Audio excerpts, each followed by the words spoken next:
5. Do you guys want me to do a recap, or shall we just jump right in? I mean, we kind of already talked about everything.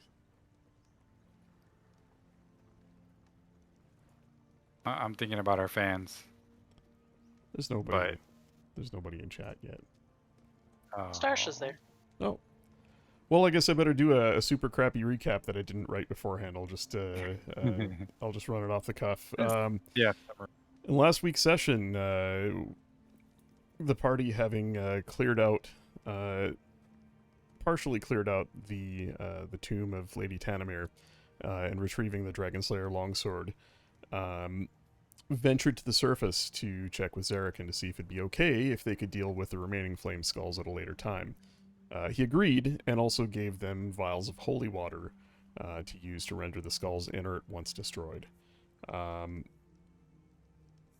They found as well that Zarakin, joined by 3 Dralian guardsmen from the nearby camp, had recently fended off an attack by some fey creatures, indicating that perhaps Nalcendris is still after the party. The guardsmen begged for help, looking for a healer for someone recently injured. The party and Zarakin ventured west to the guards' camp, which we see on screen. Meeting the next captain of the guard on his way to Phandalin, with a complement of between 20 and 30 Dralian guard to supplement the existing militia of Phandalin at Ulrich's request. These guardsmen came across a heated battle between Madrick, Roger, and Hammond Sam and his bodyguards. A battle that found Hammond Sam gravely injured, Roger captured, and Madrick disappearing into the tall grasses of the coastal plains. A manhunt underway with the injured Roger tied up in a tent.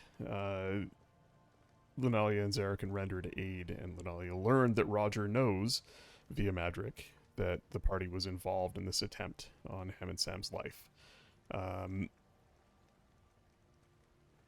Scribble notices that another tent is occupied, and investigating finds Hammond Sam himself alive and well, hiding out writing letters.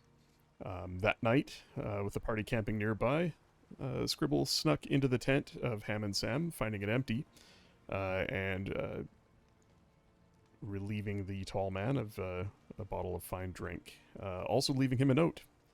Lunalia later snuck into Roger's tent and became convinced that he was a loose end that could not be left untied. And so she dispatched him quietly and then covered it up by making it look like he was attacked by a wild animal. With no evidence and nothing more than a bit of suspicion, the party seemingly got away with their deeds the next morning. However, Scribble was summoned to Hammond Sam's tent, where he revealed that Silas was behind the attempt. Hammond, I think, Scribble, correct me if I'm wrong, but Hammond left you a sending stone and promised to find you some interesting work in the future. Yep. And I believe that's where we left off, with the party packing up to potentially head back to Phandalin and then off to hunt a white dragon. So, as we start, here in this late, overcast and possibly stormy morning on the coast here, what would you all like to do?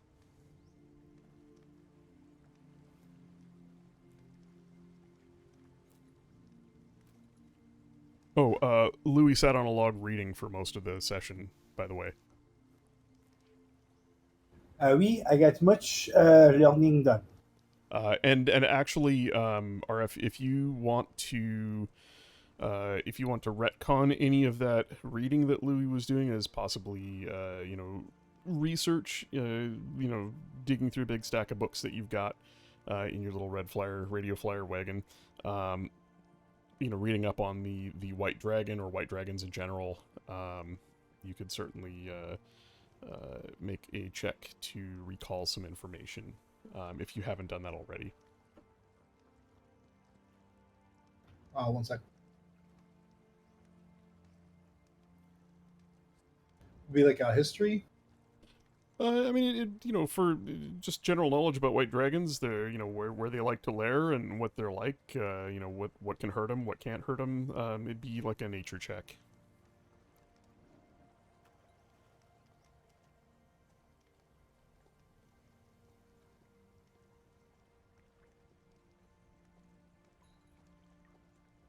Not bad.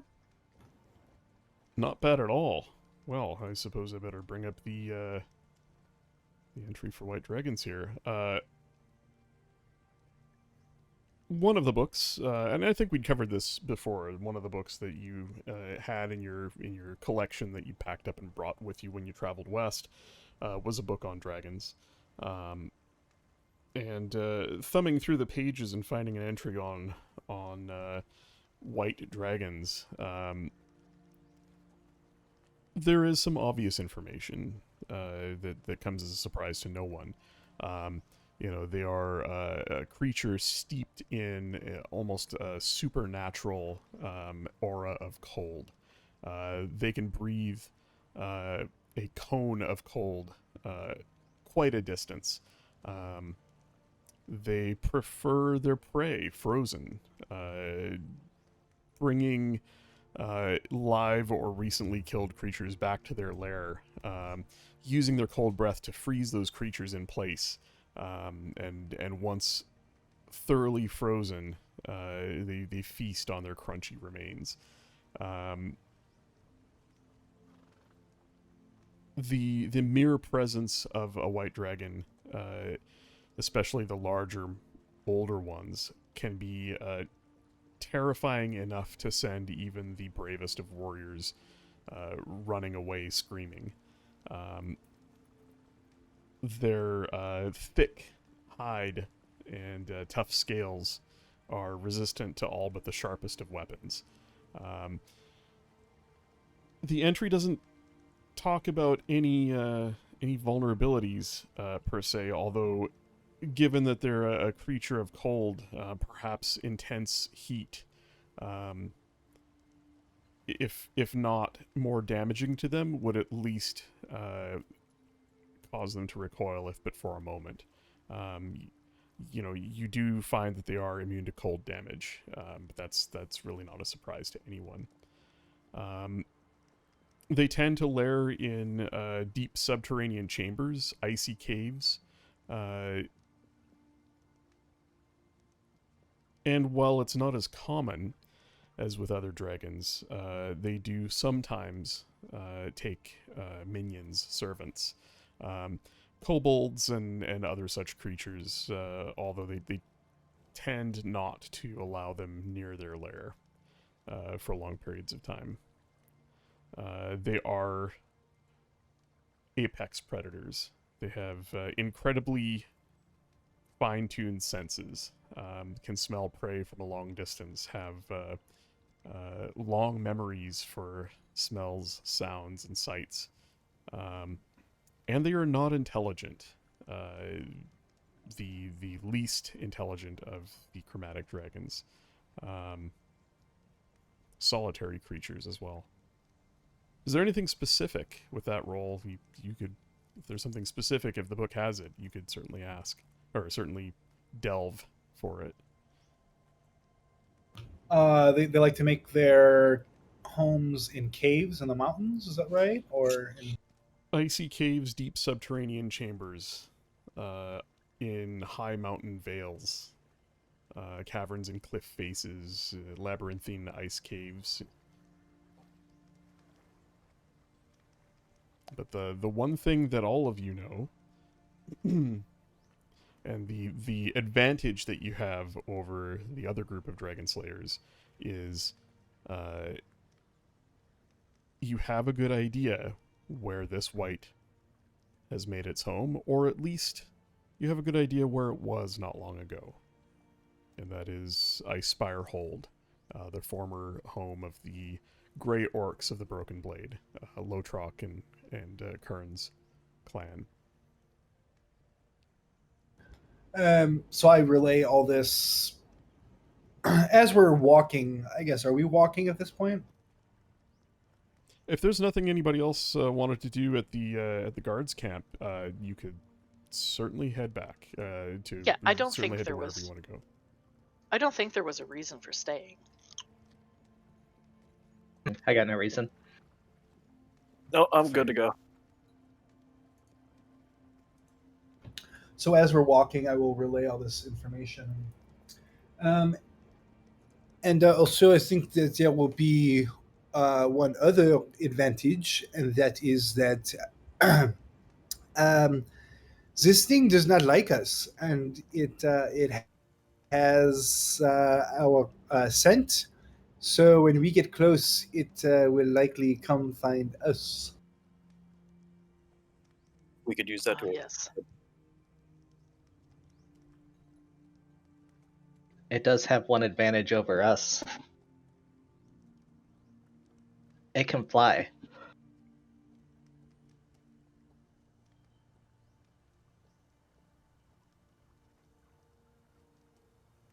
Yes, that will be a difficulty.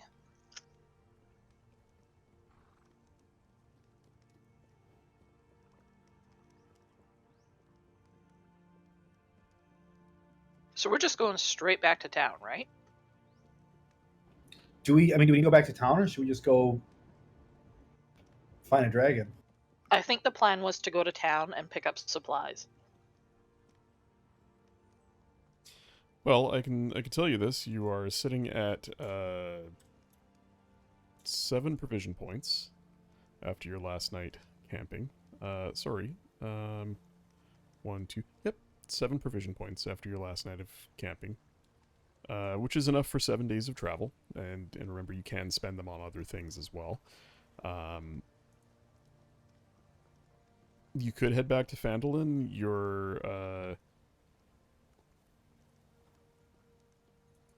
I'll just do a. You guys can see this on your map, right? Yep. Yeah. You're talking 2 days travel back to Phandalin, about 50 miles. So yeah, I think we should head back to Phandalin. Louis, are you sorry? Louis, are you able to send a message across long distances, or are you not able to? No, I do not know this. How to do this? Oh, thank God. No. There might be another that we could bring along with us for a further advantage.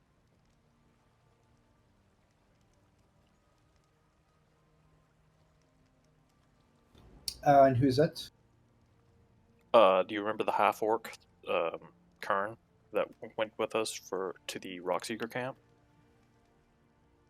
If he knows the way to where his village was, he could get us there quicker, and potentially tell us where the Dragon's Lair even is. Oh, he would know. His people were wiped out by it, weren't they? That's what he said. It's also a chance for him to, I guess, bring peace to that memory, knowing that it won't hurt anyone else. Ah, yes, vengeance. Do we know is Kern in Phandalin? He was in the Rockseeker camp, so we could get to Phandalin and maybe send him a message.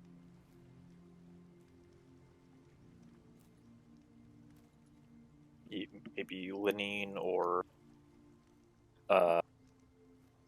Paramon, Paramount Gariel, or Deebs. could potentially send a message to him.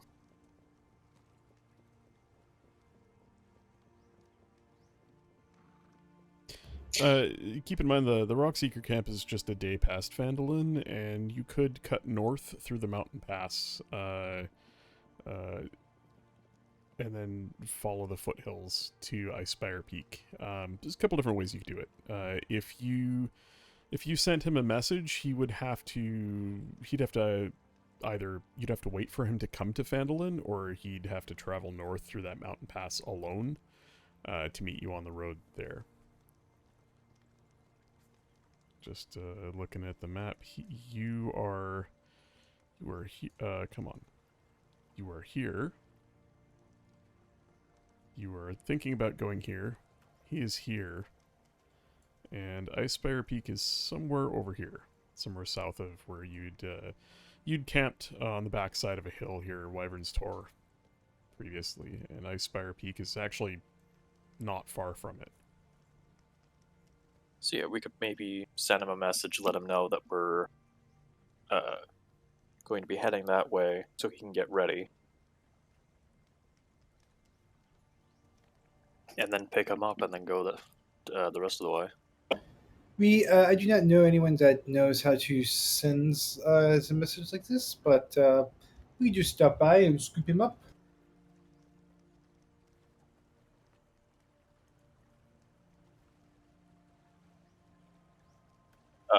Also need some things in town to help land a dragon.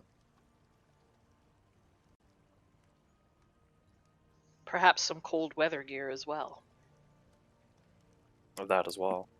Although I don't think me or Nora would have a problem with that. Nope. How does that work, poker? By the way, it says I'm like defenses against cold, but it just says resistant. But what does that mean? Do I have advantages? Advantage, disadvantage? You have resistance to cold damage. Yes. It means if you take cold damage, it's halved. Okay. I'm pretty sure, and I'm just gonna have a quick look here. I'm pretty sure that means that you also don't need cold weather clothing. You can basically just, walk up into the mountains shirtless and be fine. Now I'm gonna do that. Walk with your tits out. I don't nip. I can't remember. Does Noro have like a vest or anything on? Or is he actually bare chested? So I'm actually bare chested, but it's like He's bare chested, and if I remember correctly, just kind of based on some of the art we tinkered around with and some of the original art that he borrowed from, he's got like leather shoulder armor type of thing with sort of fur underneath it. But yeah, he's bare chested and then has like a baldric and kilt. Does that sound right? correct. You hit it on the spot. And the fur is like bare mane. Yeah, and it's sort of just kind of it's sort of just around the neck and sort of hangs down a little bit underneath the shoulder armor. It's not really armor per se, right? Like it's Theatrics. Flavor. There you go. Yes, Dark. Got it. On his shoulders and he's good. yeah. Okay, here we go. Nope. Dang it. Well.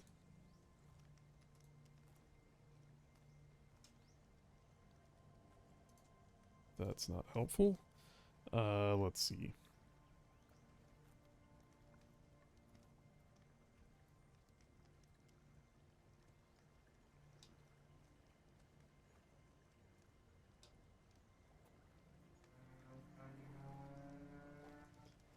Yeah, let's see. So when the temperature is, yeah, here we go. Dungeon Master Guide, page 110. Well, I'm being really stupid because I looked this up earlier today and I have the DM's Guide sitting right here open to that page. Yeah, here we go. And so what I'll do is we'll take a couple minutes while you guys are walking and talking and Louis is giving a dissertation on white dragons. I will catch you guys up on the mechanics of cold weather because you are going a cold place. Extreme cold. Whenever the temperature is at or below 0 degrees Fahrenheit, a creature exposed to the cold must succeed on a DC 10 con save at the end of each hour or gain 1 level of exhaustion. Creatures with resistance or immunity to cold damage automatically succeed on the saving throw, as do creatures wearing cold weather gear, thick coats, gloves, and the like, and creatures naturally adapted to cold climates. I think that means that Noro and Rogar are fine. I think Rogar is. Yep, I have cold defense. Strong wind. A strong wind imposes disadvantage on ranged weapon attack rolls and perception checks that rely on hearing. It also extinguishes open flames, disperses fog, and makes flying by non-magical means nearly impossible. A flying creature in a strong wind must land at the end of its turn or fall. Interesting to note that includes that. There's no limit on the size of the creature. There. Oh. Which I kind of find a little bit BS. That a massive dragon would have trouble in a strong wind, but whatever. Slippery ice. Slippery ice is difficult terrain. When a creature moves onto slippery ice for the first time on a turn, it must succeed on a DC 10 acrobatics check or fall prone. Thin ice. Thin ice has a weight tolerance of 3d10 times 10 pounds per 10-foot square area. Whenever the total weight on an area of thin ice exceeds its tolerance, the ice in that area breaks. All creatures on broken ice fall through. So basically, thin ice, every 10 feet, I roll. And if I roll under your weight, the ice breaks. Oh, I thought you meant like your eyes roll Well, No. because your characters, your NPCs are falling. and I guess the last one that might apply to a mountainous trip is frigid water. A creature can be immersed in frigid water for a number of minutes equal to its con score before suffering any ill effects. So if your con is 18, you can swim in frigid water for 18 minutes. Each additional minute spent in frigid water requires a DC 10 con save to avoid a level of exhaustion. Creatures with resistance or immunity to cold damage automatically succeed, as do creatures that are naturally adapted to living in ice-cold water. And so these are definitions straight out of the DM's guide. If Looks you're like wondering. I'm coming back home. And I believe that Tasha's Cauldron adds. Let's see. Not a lot. Mostly supernatural environmental hazards. However, there is an avalanche as a natural hazard. And it's nice to finally see some rules for that. By the way, and this is reaching back a little ways, but I think we had talked about some house rules for jumping onto another creature and how to deal with the damage. There is actually a rule for that in Tasha's now. It's the creature you're jumping on must succeed on a DC 15 Dex save or be impacted by the falling creature, and any damage resulting from the fall is divided evenly between them. The impacted creature is also knocked prone unless it's 2 or more sizes larger than the falling creature. So Nice. you can jump on somebody, and if you land on them, you knock them prone and have the damage to you, which is pretty cool. Wow. Can we mount and like tame this beast? I I don't think mean, we can don't tame think so. you can try anything you want. That's why. How about I leave it at that? That's why I love this game. It's pretty funny. On Baldur's Gate, I actually used my mage to purposely cast. I think it's Ice Knife. I don't know if it's an ice spell, just to freeze the ground so that as the enemies approached our team, they would have to do a DC check, and they would almost always fall down. Yes. Nice. And that's why Nora would go up and then kick them off the ledge. Did you make a barbarian? Actually, I did. It just That's awesome. So it's funny. It's each turn they're doing dice rolls to try to stand up for once. I make my way and just boot, boot, boot. Anyway, If we head to Phandalin, we could also maybe look at getting harpoons with length of chain Mm. to to hit the dragon and then bring him down, or at least make it more difficult for him to maneuver. And if that's something you can't find, you have a blacksmith in the party, and you know a blacksmith who has a smithy, and you could it might take a few days, but you could definitely make that sort of thing. Better to be prepared.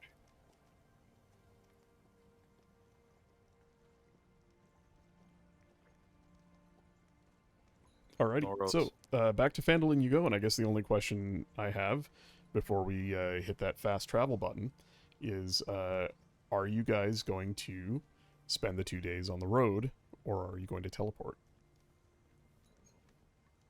I believe you have 2 charges stored within the blood gem.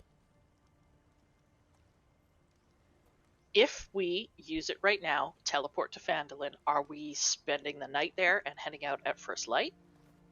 Or are we teleporting to Phandalin, because it's still morning, I would assume, teleporting to Phandalin and then just leaving right away? Because if we're going to spend the night, then it's easy enough to teleport there and get another recharge. Well, do we think we want to make, like, ranged weapons to hold Right. it down, or do we want to just leave immediately? I think we're probably going to need to either shop for or make some chain and harpoon for sure. So yeah, it would be then a couple of days if we can't find what we need to... Yeah, and if there's no cold weather clothing, then, Lunalia can hunt and get furs, but it still takes time to make them into something wearable. Then we can... If we've got a couple of days, then we can teleport and we can just easily recharge it on the days that we're there. Yeah. Okay. Scribble and Louis, you're good with that? Yep. Want to hear some RP words here before we do the teleport? Yeah, Sounds good. Yeah, Poker refused to do the accent last week. Yes, nicely too. Oh mon dieu. Exactly. Okay, so Lunali will pull out the stone. It's fully charged with 2 charges. She'll gather everyone around. And we will teleport, and it pops us, I think, outside of... What's-his-face's place? We have there's the. Do you not remember the little stones that I gave you from? Yes! From the pond. We get them easy, no problem. That's right, because I have an object that's from there.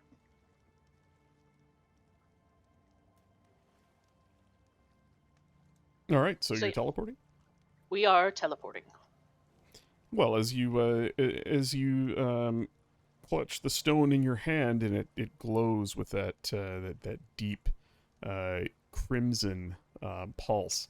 You gather together, sort of just off to the side of the road, and there's a flash and just a puff of dust that kicks up as you're sucked out of existence and reappear with the help of that stone at the pond in Phandalin, some distance Nice. to the south and east.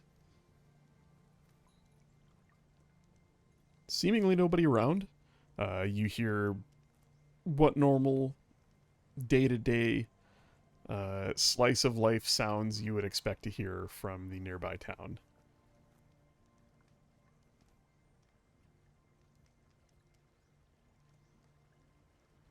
All right. Who needs to... We should split up while we're in town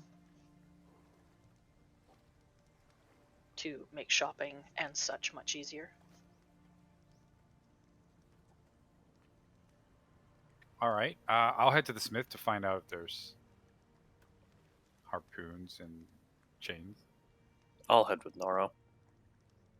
We need to see if either Lenine or maybe Paramon can send a message to...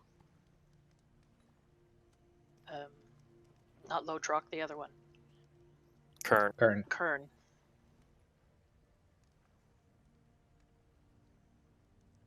I need somebody to help me remember something. Okay. Paramon has never met Kern, Correct. but I That's believe right. Lenine has. Yes. Yes, Yes. she has. He came to town with you guys. He was in town for a while. Mhm. All right. You go to the Lion Shield and you find Lenine. She is behind the counter as usual. A large spell book open, and she has a quill and ink, and she's in the middle of transcribing something. She stops and looks up. Oh, hello.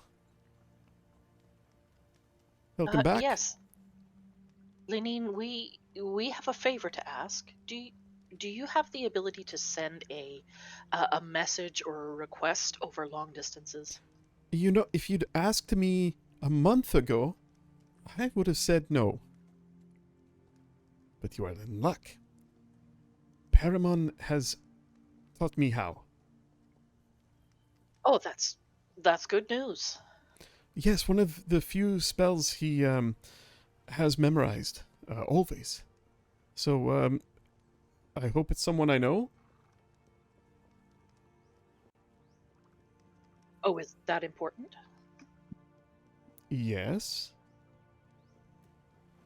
Well, you remember Kern, yes? Kern, The half orc? shy fellow. Yes. Has a knack for healing? Mm-hmm.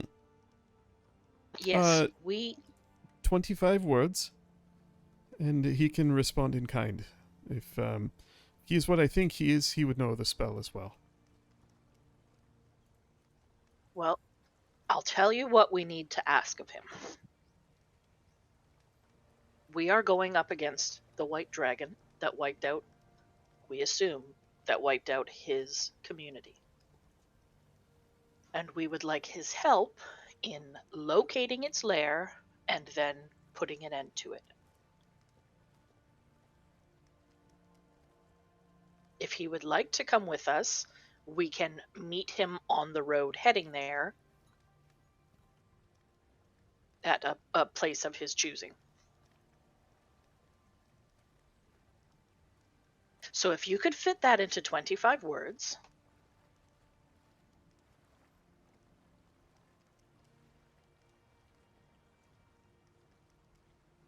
I think I can do something.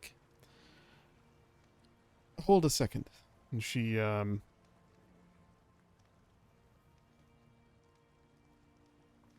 draws a short piece of copper wire from a small pouch of reagents that's on the counter next to her.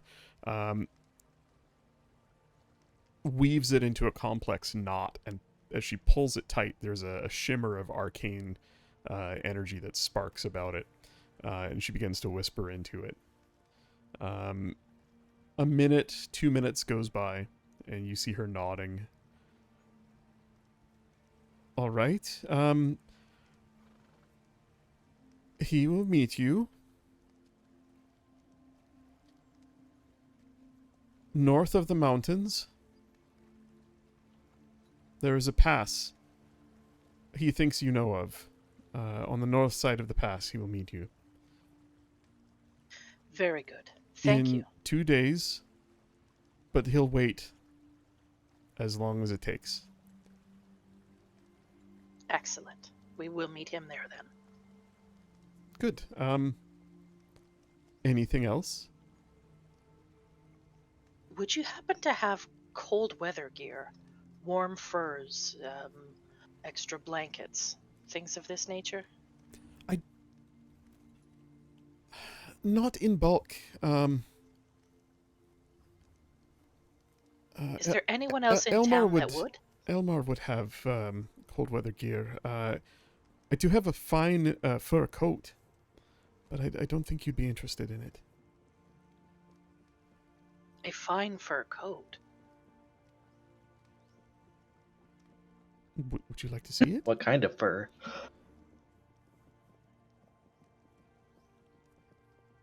Yes, if we could see it. She I'm disappears. picturing a mink. She disappears in back. And give me just a second. Let me just find something. Let me find an image to help me sort of describe this. Made from the finest dwarven armpit hair. While Poker's doing that, do you guys have health potions? Mm, No. Potions. I have a couple if anybody needs one. I also I already have I'm pretty sure, and I dig through the wagon. Oui, I have the winter clothing already. I'm all set. oh, you have winter clothing. Okay. I have everything I may need in this wagon. Louis, is the wagon, is it larger on the inside? How do you pull all of these things out of it? It is very magical, my dear. And he totally gives you the old man like twinkle in his eye thing. Talking about Santa. Do you have a Nice. rubber duck in there? Oh, if I have the need of a rubber duck, maybe there will be one in there. Or if you messaged me some weeks ago about something you were working on related to that wagon, uh, is that done, or did you intend that to be a very long-term thing? I don't think it's quite done, but a couple more days and it will be. Okay. Take some of those a healing potion. I don't have any, but I have a healing staff. I'll see if she has any since our old healing person who sold potions died. Who? Oh, right. Deborah. Right. Jesus. I'm Okay. sad. The coat that she produces is stark white. Ooh. It looks like the fur of a polar bear. And of course, there is no faux fur in a medieval fantasy world. It's very likely the real thing. It is thick. The coat is narrow to the waist and then flares. And if you were to wear it, it would come almost to the ground. The length of like a long cloak, but it has sleeves. And at the neck and at the wrists, there is a large sort of puff, a large flare of rolled fur that's very fuzzy. I'm going to see if I can find a... I've put at least 3 fur coats in the chat. Well, that whatever that first thing is fucking fabulous. Yeah, it's so that last coat, the very last image you posted there with the really thick sort of rolled collar, and it's like that, but it's slim like this and then flares out at the bottom quite wide. And just imagine if instead of like just below the knee, it went to just below the ankle. Ah. So cross those last 2 images. Okay. Why did you think we wouldn't be interested in this? She looks at it and then she looks at you. Well, I only have the one, and it's a bit small for the big boys. Big for the small boys, and too ostentatious for you. But you're welcome. I don't know what that means, but could I touch it? Yes, and she hands it to you. It's very soft. Does it actually look like it will keep me warm? Or Yeah. does she get the sense that it's fashionable? Yeah, you throw it over your shoulders and immediately start to sweat here inside on this warm summer day. This muggy summer day. I think this is quite nice. How much is it? She gets a very embarrassed look on her face and kind of looks to the side and then looks back at you. It's not cheap. 50 gold pieces. I'm sorry. Why are you sorry? She'll just hand over 50 gold. Oh. Bonelli is Alright. like, she's touched it, she's smelled it to see, does it have Baby any, seals. Baby does it seals. have any animal smell lingering? No, in fact, it's, Like, can she tell what animal it came from? yeah, it's likely from some sort of Arctic bear. Okay, where is my gold? It's a little unnaturally white. If anything, it may have been, bleached. Has this been or... treated? Has it been chemically altered? She just kind of raises an eyebrow and shrugs. I don't know. It's very white. You think perhaps that's not natural? I could work on it.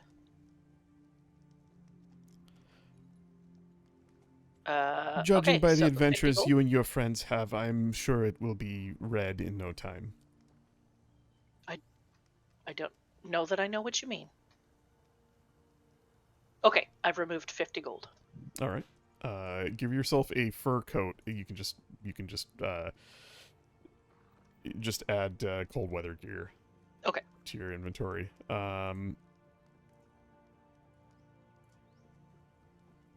Yeah, and that's the only thing she had.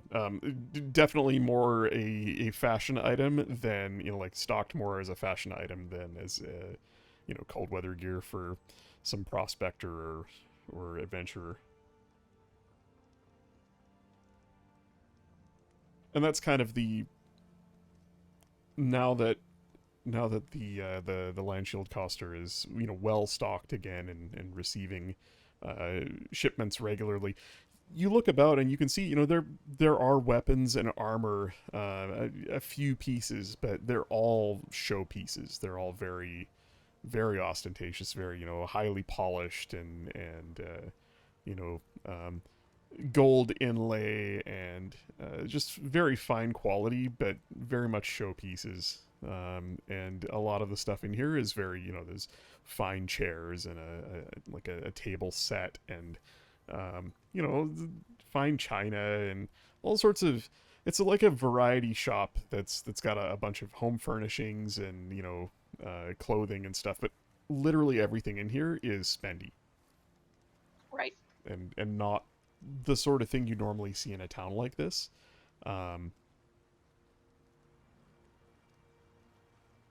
So yeah. Noro and Rogar. You go to see Dalgren, the dwarven blacksmith, and he greets you with a hearty hello. You're met by the sound of hammer on anvil, as is the usual. Oh boys, what can I do for you? Well, Okay. we're preparing to hunt a dragon. Why? Off on the chase. You saw those boys who were in town a few days ago, yeah? Dragon Slayers, they called themselves. Yep. I believe we might have more of an advantage than they do, though. But we came here because we were wondering if you had any lengths of chain or harpoons that could be of use to bring down a dragon.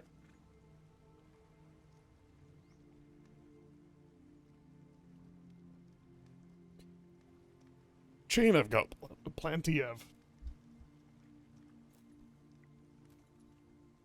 Harpoons, that's to be thrown by hand? Correct. I don't think we could bring a siege weapon or anything up with us. You saw that ogre. Looked like he had a small ballista on his back. You don't happen to have an ogre, do you? Well, and Rogar would just look at Noro. I Yeah, don't think it would fit on him. He looks way up at Noro's towering form and shakes his head. wee bit small, I think. Almost. You'll get there someday, boy. Keep growing. Aye, well, we could, I've got some strong chain. It's, bit heavier than the usual stock. And I think,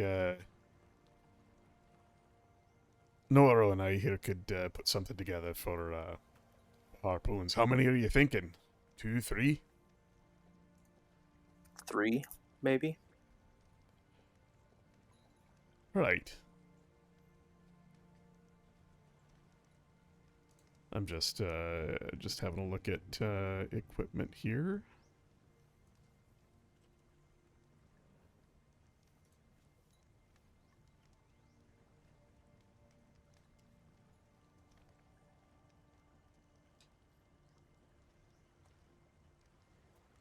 Nope, that is not what I was after. Come on.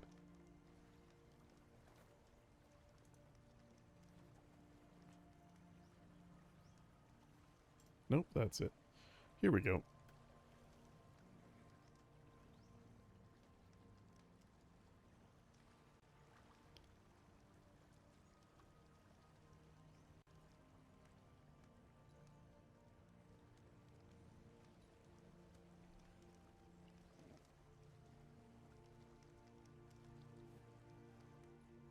Yeah, there's nothing really here that's that in the list that matches something like a harpoon, but it's a relatively simple thing to craft.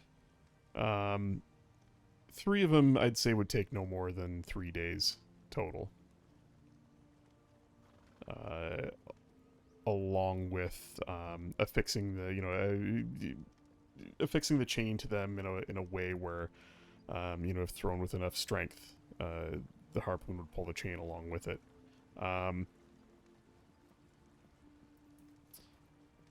Yeah, I'm just trying to find a weapon that.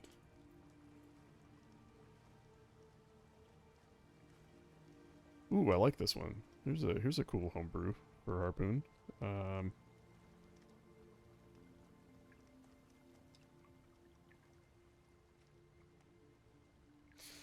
Variation of the spear with a barbed spearhead, 1d6 piercing damage, weight 6 pounds, range of 15 to 45 feet. When a harpoon hits, it remains embedded in the target, may not be used until freed from the target.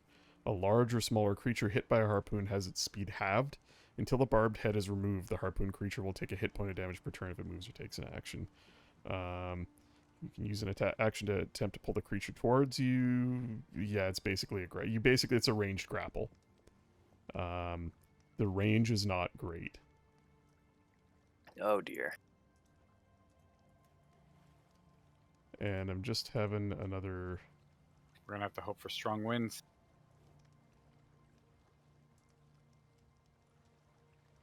Oh yeah, actually here. Marrow in the Monsters Manual will use harpoons. Oh, they're large. That's why it does. It's 2d6 instead of a d6. But there's no special.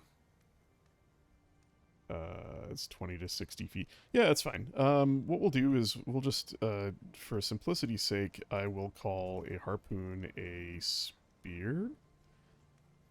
Let's just bring up the martial ranged weapons. Nope. Trident, thrown 2060. Come on. Show me spear. There we go. Simple melee weapon. Spear.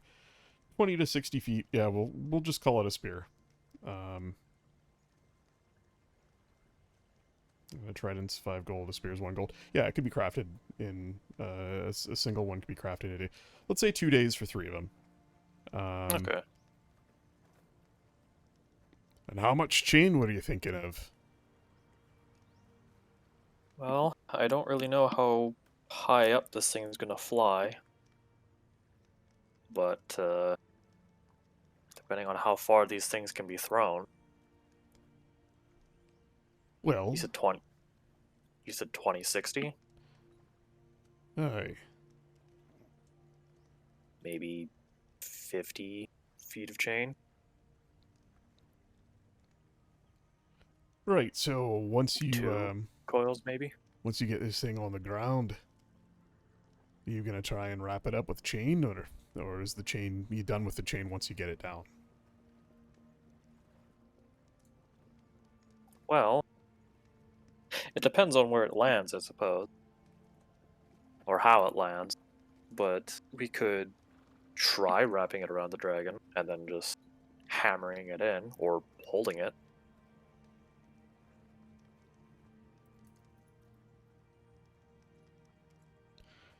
Aye.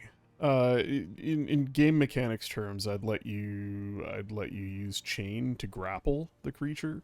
Um, you know, like if you and Nora work together, you could advantage grapple it. You know, and use it to because it's you know, assuming this thing is the same size as last you saw it, it's a large creature, right? So you could grapple it with your hands, or you could grapple it with chain, and using the chain, like, you know, use a grapple action to throw the chain around it. You could potentially hold it down pretty well with that. Really? Like, I don't. I mean, someone gonna hold down a dragon? Yeah, it's a large creature. It's not that big. Yeah, it's supposed to be like a young one or something. You could certainly. I mean, you can try. It's not like you know, if it's between a young and an adult white dragon has a strength of 22. That's not impossible for you to grapple with your bare hands. Okay, well, I thought you could only grapple like one size larger than you. So if Yeah, and you're they've seen medium, it, and it's a large, not a huge. Yeah, because aren't adults huge? Yeah, adult white dragons are huge. This one's a large. Gotcha. Cool. Does it put it in the same sort of size category as that ogre that's with the dragon slayers? Yep. Yeah. It Okay. takes it's, you know, four squares, right? So 10 feet across. Right. Okay. You know, obviously wings and tail and stuff takes more than that, but that's the core of its the space it takes. Yeah, and that's I'm using an adult white dragon as a reference on strength because I don't want to give away the stats of the actual dragon you're going after. But you could if you were large enough, you could even grapple an adult white dragon. And you know, potentially by throwing chains around it, you'd have a better advantage than just trying to like grab its leg or tail or something by hand, right? In any case, Dahlgren offers you an extra 50 feet of chain if you want it. It weighs 10 pounds per 10 feet. It's a pound a foot, so it's 100 pounds of chain. Okay. Get that wagon over here. Yeah, it's not light by any means, but and if we wanna skip further RP, I can just sell you guys some cold weather clothing and bump your provision points back up. Yeah, we can do that. Unless you want to So go say hi add- to Elmar. Cold Are we weather- able to buy healing potions, Poker? There is nobody in town who makes healing potions. Okay, that's what I wasn't sure of since the Dabber or died. stocks any. You know what? You could ask around. Why don't you make a persuasion check to just, you know, either ask around or go to a specific knowledgeable person. You know, pick somebody and go talk to him. See if you can maybe talk somebody out of a personal stash. Lunalia is going to head back to the pond once she's done shopping. Any furs or warm weather gear that we don't end up getting, Lunalia will hunt for supplementally, whether it's, you know, rabbits or whatever. But until then, and she'll be back at the pond at what's his face's place, and she will ask him for some.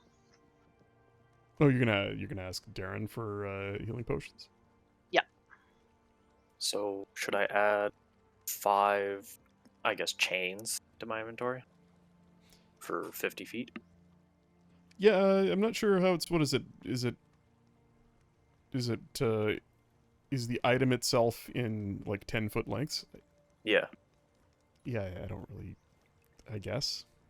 I don't know Okay. if you and Nora wanted to split it up, and each carry 50 feet of it, or if you like, do you want a single length of chain, or do you want? I think 2 lengths of chain might be better, yeah. Okay. Yeah, so each of you just add 50 feet of chain. There is a cost associated with the chain. I'm just gonna I'll put all this together here.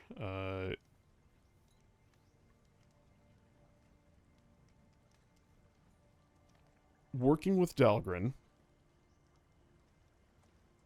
Noro and Rogar, you're able to make 3 harpoons and purchase from him 100 feet of chain. The 100 feet of chain is 50 gold, and the harpoons, all total, just come to 10 gold. So 60 gold for all of that. Okay, I'll pay for all of it.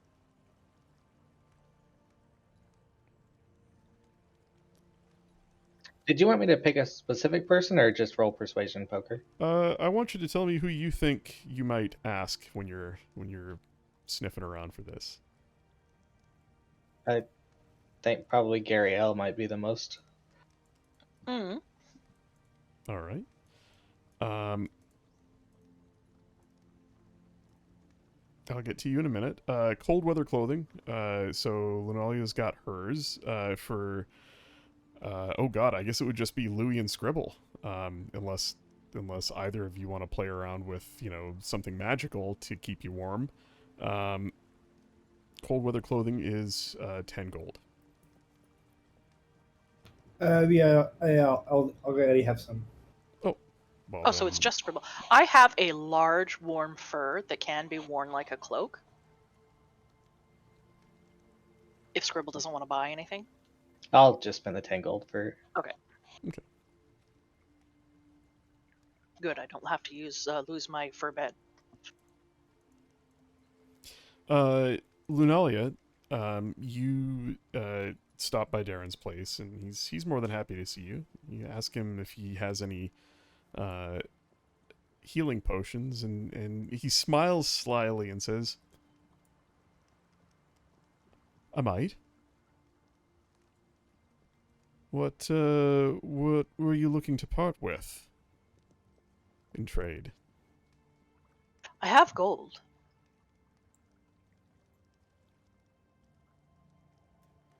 As do I. What else do you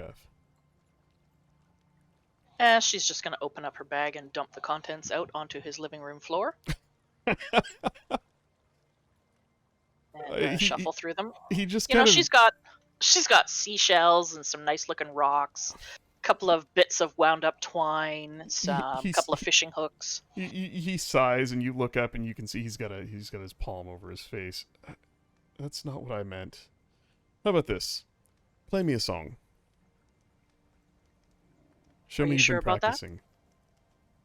Well, either I'll enjoy the song or I'll enjoy the laugh.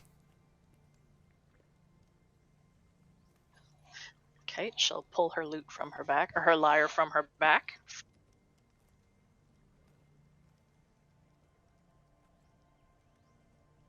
And she will attempt to play something.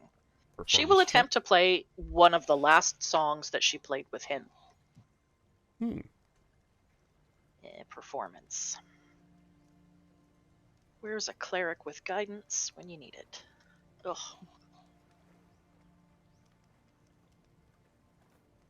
Oh no. And laugh it is. You get about 30 seconds in, and one of the strings on the lute, you get a good start, but one of the strings on the lyre snaps. And try as you can, you just can't work around the gap, and it just ruins the song. You look up, and he's chuckling and just shaking his head. Well, bless you, you tried, at least. Give me that, I'll take care of it. He reaches out to take the lyre from you to help restring it.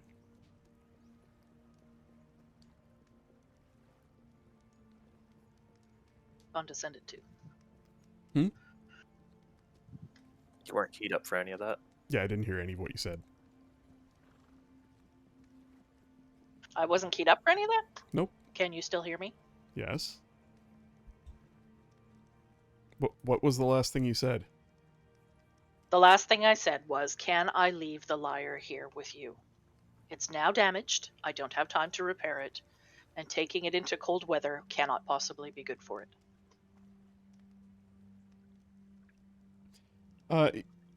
The smile fades and turns into just a solemn nod. I'll defend it with my life. I know where this is from. It'll be safe with me. Thank you. Well, And good. for the I health wasn't looking potions. forward to restringing this right away anyway. Hang on a minute. He goes and lifts up a floorboard that you hadn't noticed was loose and procures from beneath it a small wooden box that has 2 vials in it. They are potions of... Hang Health. on a sec. Yeah, they're the second level one, the 44 potion of greater healing, I believe. I think so.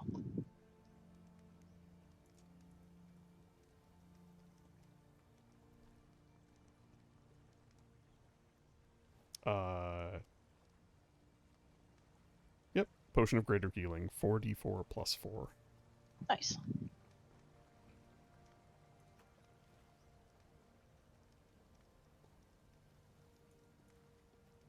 I appreciate this. I know they can be costly to make.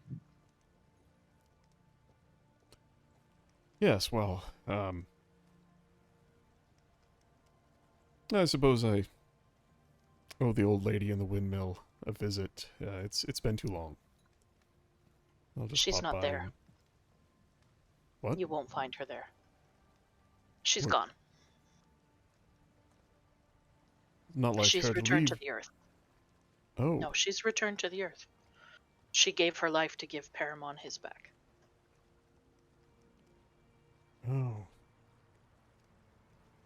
He gets real quiet for a minute. Well,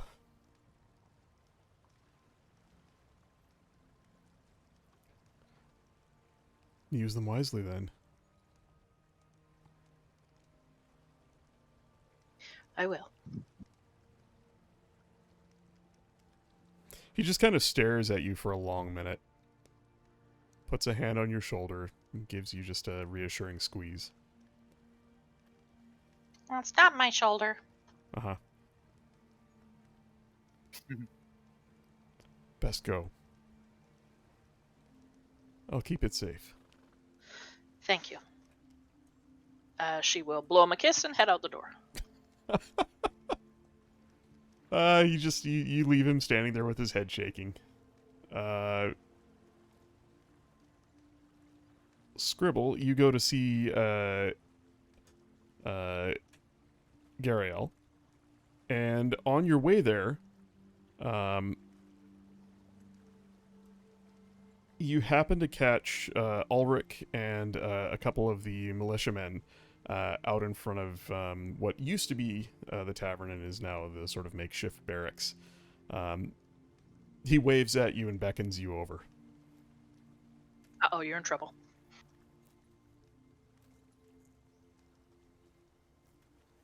Good morning. Morning. Where have you and your friends been?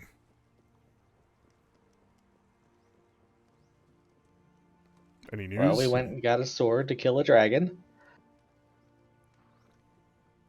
I hope that's enough. And then we met your replacement. Oh. You've been north, then. We haven't seen them. Imagine you met them on the road. Yes, as we were leaving the site of where we were rescuing a sword, they requested a healer. Everything all right? Well, Roger died to an animal. If you remember him. Roger.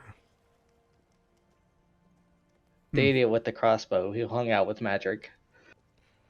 Right. Well,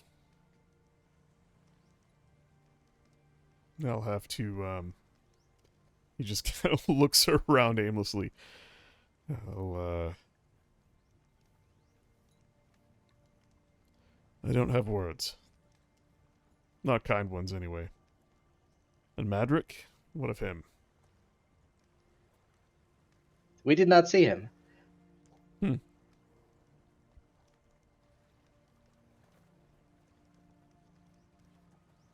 What's your opinion of this fellow who's come to replace me? Mind you, as leader of the militia, not as town master. Not yet, anyway. Well, he commanded 20 to 25 troops, and somehow an animal was able to murder one of his prisoners.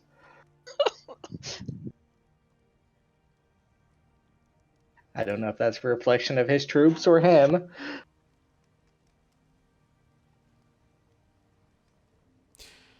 His eyes narrow as he insight checks you, and doesn't get a very high roll. His eyes narrow and he just nods slowly. Interesting. Well, I've signed this away. There is no going back. Dralamar gets what Dralamar wants. They pay well for it. Phandalin will prosper and expand with their financial and military contribution, but can't help but worry. Did you catch his name? Or description? I might know him from my time in the guard. Yeah, big, tall, and douchey. All I remember is a vest. Is it what? His name, I called him a vest. Wasn't that the guy's name? His name was Adrian Vesk. Vesk. Vesk. Oh. Adrian. So I'll describe him and give him his name. When you give him the description and the name, he nods. Well, I don't know him personally, but I've been retired for a few years. Well, should be interesting. What will you do? I imagine relieve our friend Halia from some of her administrative burden. Get back to what it is you and your friends hoped I could do for this town.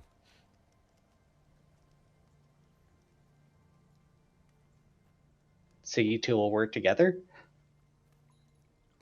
Well, I imagine if I'm not running the militia, actively working on building the town's defenses up, I can focus on taking back what she's been working on. Let her get back to her day-to-day. Not to worry, I'll keep her involved. She's done well. Far better than I would have thought. She's suited for it, actually. But there is that matter of trust. And that's something that has to be built over time. She has I should say her family has a reputation.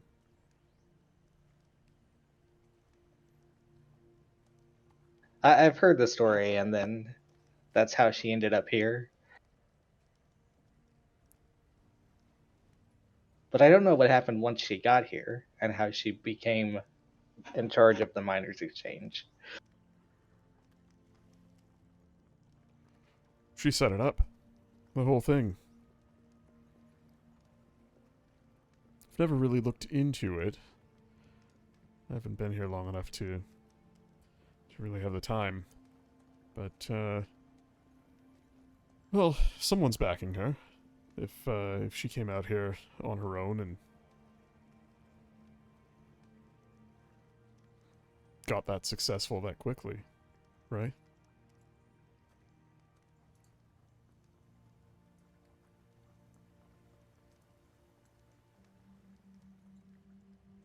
Sounds like a large favor to a backer. Right. And that's where the trust comes in. I don't quite trust her yet, and I am watching her. But we'll see. We'll give it time.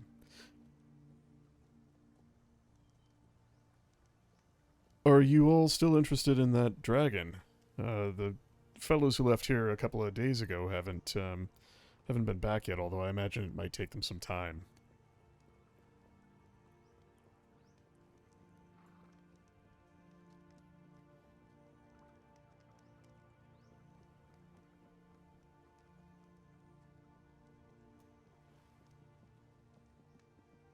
Are we all with Lucid? No, No. but I'm also not hearing him. Did we lose him? Yep, Lucid, we can't hear you.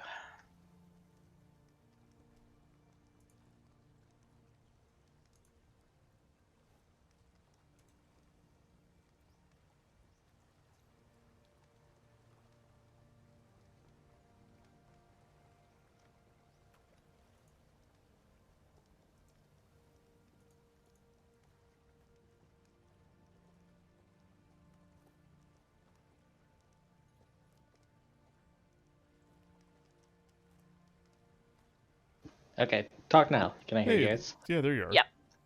Yeah, my headphone batteries apparently died. Oh, good times. It didn't beep though, so I didn't know. Maybe it didn't beep because the battery was dead. True. Right. Yeah, he just asks you, he says, are you and your friends still interested in that dragon? The bounty stands and the others left town a couple days ago. Haven't seen them back since. I imagine it'll take them some time. Yes, we were actually setting out to look for that.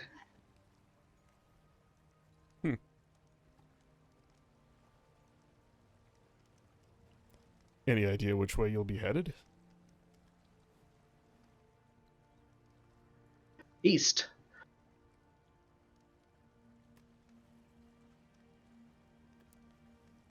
That's the last place that we saw it. Well, look,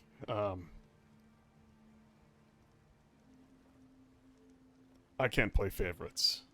And, officially, the bounty is posted and free for anyone to collect. Unofficially, go get that dragon. He reaches out and you see in his hand a small red vial. That's all I can offer, but I hope it helps. And it is a potion of greater healing. Which Scribble failed to catch, and it smashed on the floor. Uh-huh. He doesn't throw it The to you. Kool-Aid. Spaghetti sauce. Thank you. Well, when you collect on that bounty, certainly wouldn't hurt if a charitable donation was made to the town. Call it an investment, but I'll leave that up to you and your conscience.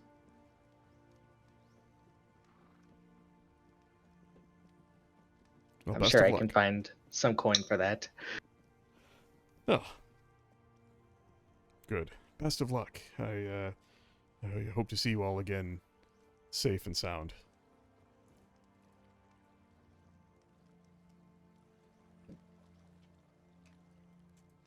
And we hope to see you.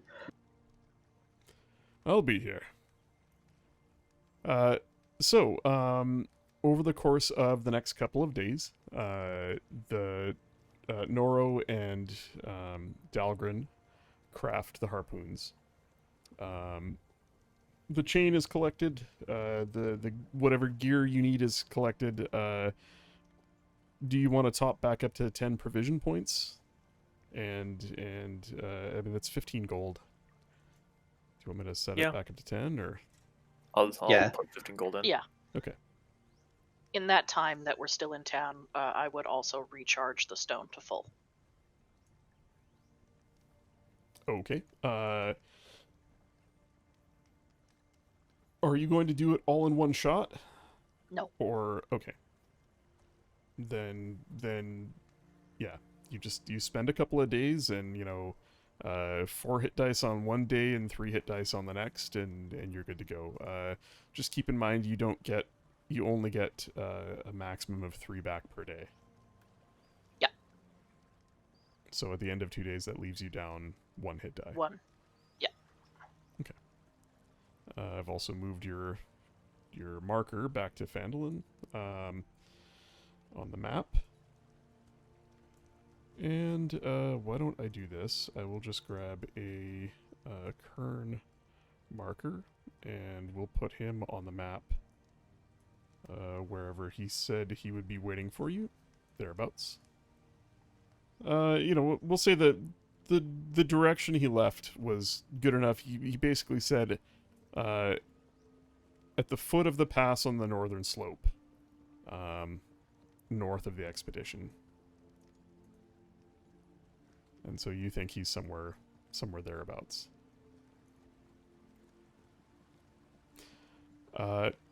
After these 2 days, this puts you, 5 days since you left Phandalin originally, right? Yeah. 5 or 6, because you traveled for 2 days, you camped a night, and then you camped another night for, and then, yeah. So we'll say it's been, a short week since you left Phandalin. And roughly the same time since you parted ways with Falky's Dragon Slayers.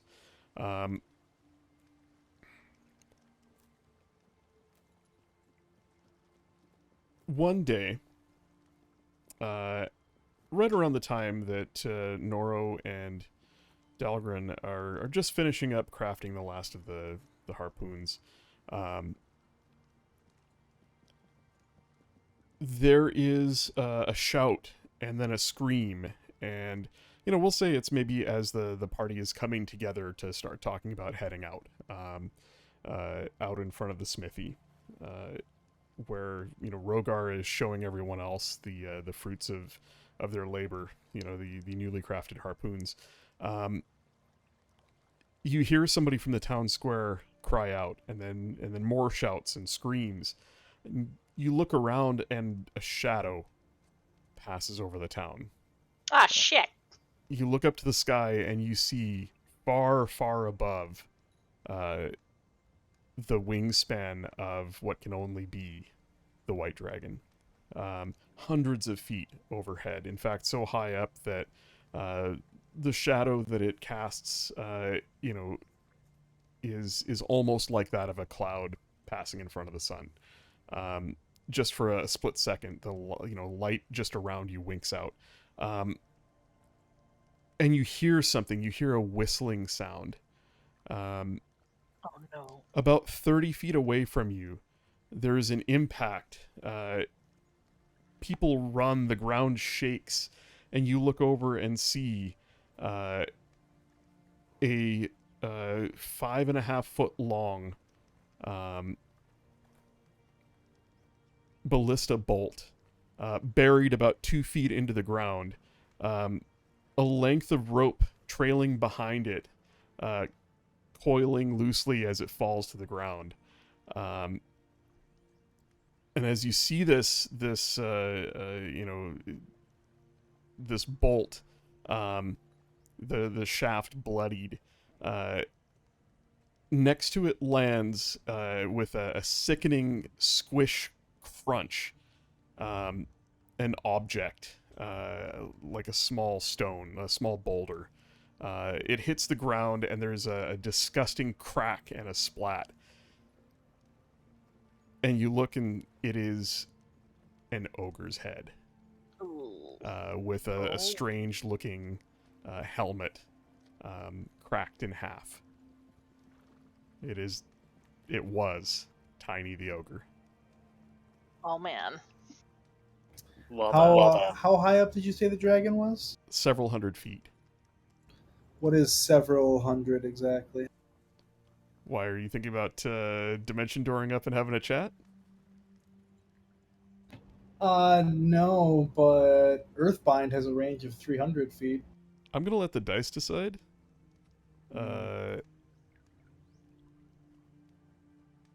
Give me a second here. It's going to be a d6, and is that going to roll straight up?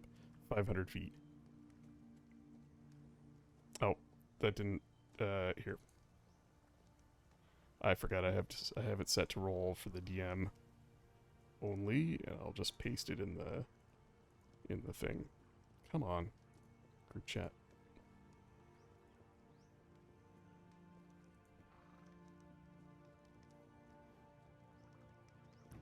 Okay. I don't think there's nothing I can do at that range. Does he circle at all, or is he just fly by, drop, and then heads off? Does it look like, yeah? You see the dragon circle once, twice, and as it does, you can hear its roar from very, very high up. It sort of echo across the countryside, and then it sails off to the east again.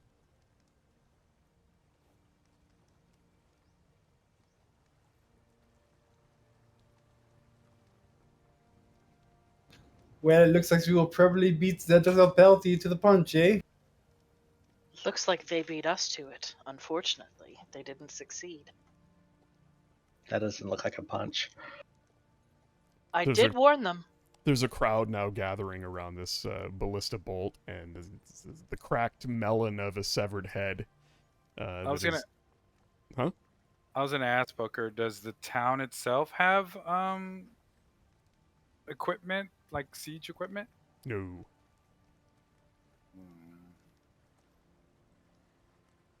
And it looks like it's angry because of. I guess it's assuming we did it or something. Well, it's it's maybe a message. Yeah. A message. Maybe. A challenge. Maybe a message. There's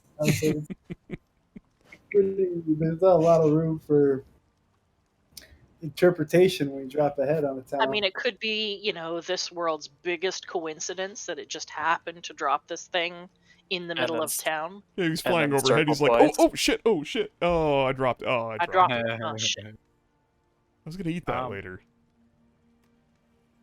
My lunch. My kebab. My head on a stick. Well, I hope the others might have gotten away.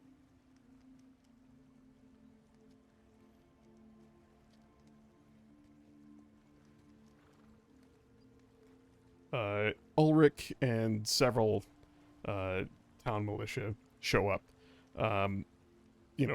Push some of the crowd of curious people back. A couple curious folk who got too close and realized what it is they saw are now, heaving in the corner. Ulrich just looks up at the lot of you and shakes his head. Well, now I suppose it's up to the lot of you if you're still interested after seeing that.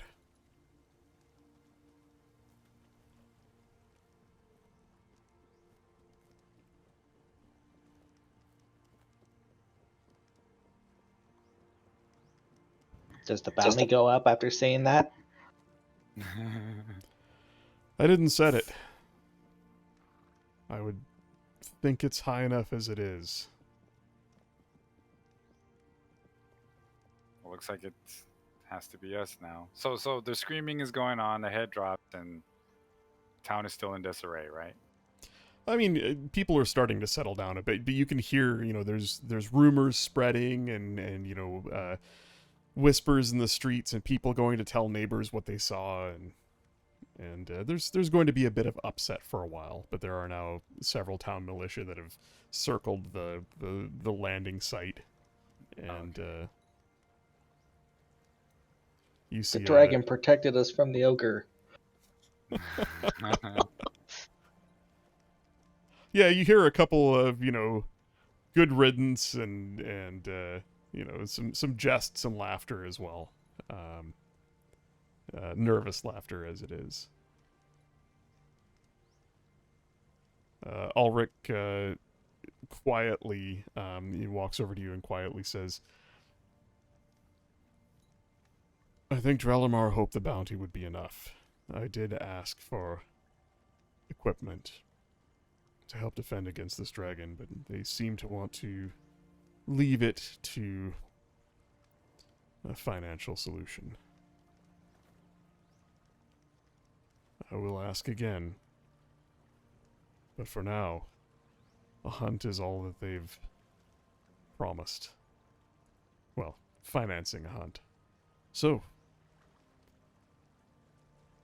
I wish you luck.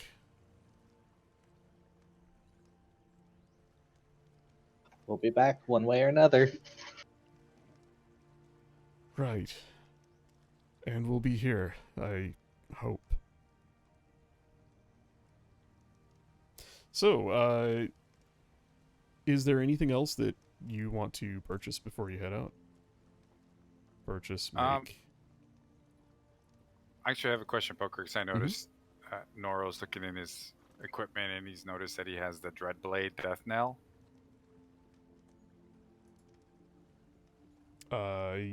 Yes, the blade that you took from the Black Spider, I think. Yes. Yeah.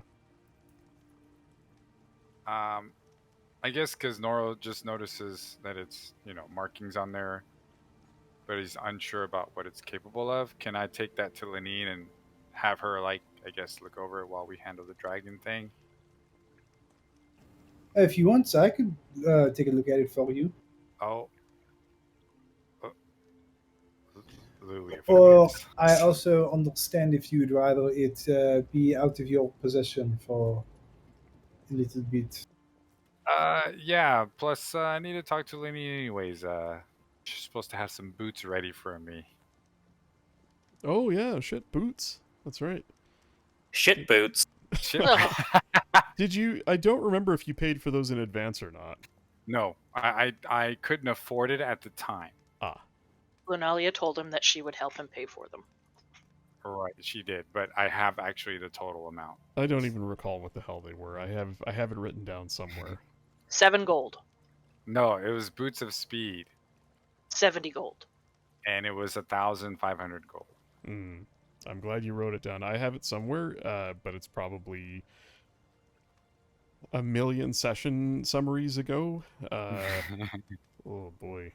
It was before we went to the cave. I think it was 1 or 2 sessions prior to going to the cave, and it was prior to actually meeting Rogar. Or we were meeting Rogar. Oh, wow. It was quite some time. Or sorry, I'm probably saying that all wrong. It was quite a while ago. Yeah. Yeah, and I didn't know, and I don't know how long it would take or something, but I was like, let me bring her this blade and have her decipher what it is, and then I'll see if boots are ready. So it's kind of like a visit before we go. I've made them, sold them, and then made a new pair. Yeah, Boots of Speed. Now, I have this written down as 3,000 gold, ready a week after the party left to go to find Paramon, and that you haven't paid for it yet. I just don't recall if you were going to split the 3,000, and that's why you have it as 1,500. I think that's why. Okay. 1,500 is what Noro owes. Oh, yes. Okay, yes. Did Lunalia pay her half already then, or? Nope, I can pay it now, though. Okay. No, I'm doing it now. Yeah, so Noro, you go to see Lenine, and she brightens up as soon as you walk in. And, oh, I have something for you. You ordered some boots a while back. They're ready.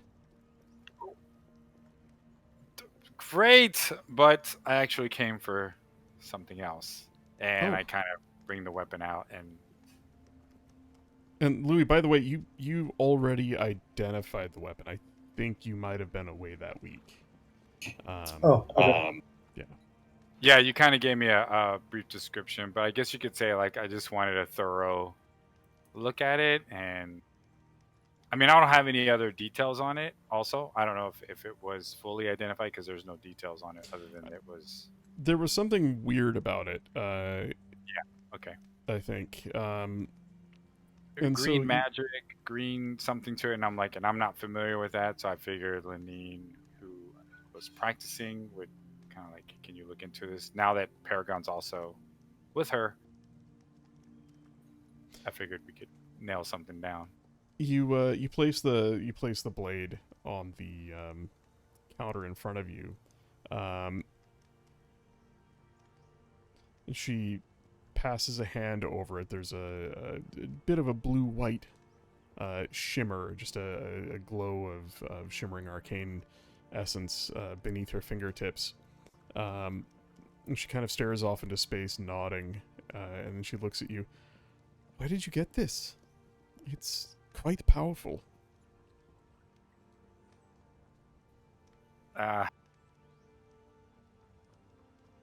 Long story.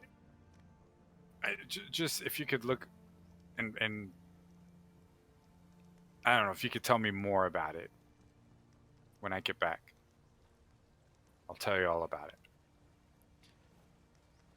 Would you mind if I consulted with Paramon? Please, yes. It's just it has me really curious, and I need to know more. Good. Okay. I will summon him, and we will study it together. I think there's a strange darkness in this blade that worries me. With that, Noros like just he nods and says, "Thank you for your help," and got to get going. You remember this blade is the one that bears your brother's maker's mark as well, right? Yes, right, Yeah. right. All right. Was there anything else?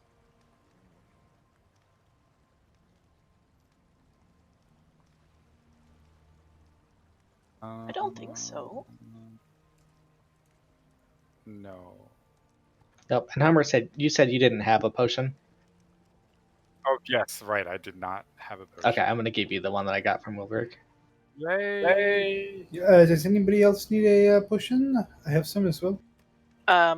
Lunalia will hand her potions over because she doesn't really have a need for them. She'll hold on to one, actually. Being in the mountains will make you thirsty. I'll take another if someone has one. Yeah, so she'll give her other one to Noro. Rogal, do you need some? He is how you say AFK. Okay. Thank you. All right, well, I'll give them two. They're normal healing potions. I'm trying to. No, these are greater. The one I Great. gave you is greater. Yeah, they both are. Okay. The ones that I have are regular. Okay, back. Sorry. No problem. I have two potions of healing. Would you like them, Rogal? Sure. I don't have any. I'm assuming you also spent the requisite time attuning to the Dragon Slayer's blade. Yes. Okay. And I'll be doing Doesn't say that it needs to be tuned to. Oh. Well then. I want to see. Link it. Let's see it.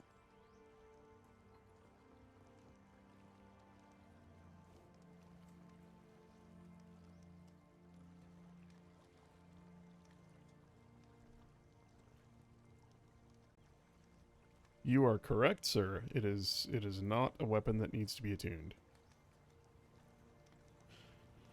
Huh. I'm good. Cool. I'm gonna attune myself to Soul Drinker, the battle axe I have.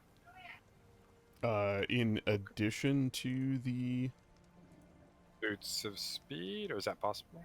yeah. Okay, Oh, I asked that.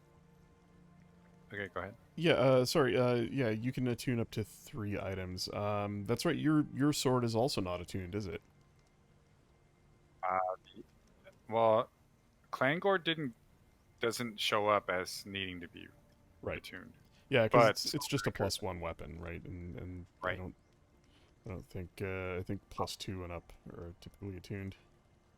Okay, and so the question I have is, the battle axe is considered one-handed because it's not really saying it is. It is a versatile weapon, so it does. Oh, I see it. Yeah. I think it does a D6 one-handed or a D8 two-handed.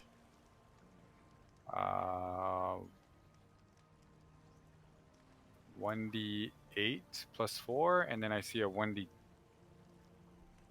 versatile. Sorry, Is yeah, that it's a D8 one-handed and a D10 two-handed. So you can choose to wield it two-handed. And kind of the cool thing about that is you also still have the bladed manica, like the armored sleeve with the wicked jagged blades down it. yes, and that's what I was going to ask you, if I could use it as a one-hander and then add the AC class of 2. Correct. Would that Yeah. be right? And what's kind of neat about the manica is unlike a shield that you have to hold, um, the manica does not need to be held. You always have it equipped as long as you're wearing it. You only get the AC bonus if that hand is free. So you could like swing two-handed with the axe, but if that was, if you use the axe two-handed in a turn, you don't get the AC bonus until the start of your next turn. If you use the axe one-handed, you get the AC bonus because you basically have the free hand to effectively parry with or block with. Right. Right. Okay. Awesome. Also, I think it gives you a reaction, um, but I'd have to look it up to see what the reaction is. I think it lets... Yeah, it's once per turn when you hit a creature, you can use this magic weapon. You can choose to deal an additional damage, necrotic damage to a creature and yourself. Oh, the axe. Yeah. Yeah, but the manica also has a reaction on it too, which Oh, I didn't know that. yeah, Okay. I'm just having a look. It just takes a second to find it. Oh, You I can can. use your reaction to attempt to grapple their a weapon attack. On a success, they fail to hit you and their weapon is grappled, which means they have to either choose to let go of it or then try to wrench it free. Oh, okay. That is such a cool item. I didn't even know I had it the whole time. Yeah, you've been walking around wearing the thing for like weeks. I just want to look cool, man. Yeah, But now I'm gonna look cool and actually use it. Awesome. Yeah, you um, don't really need the glowing sword with the glowing book bouncing around all over the place Right. lately. the other question I have is, Noro has noticed that his money purse is pretty heavy with platinum bars, because I have here other possessions 3x5 pound platinum bars, 2,500 gold piece each.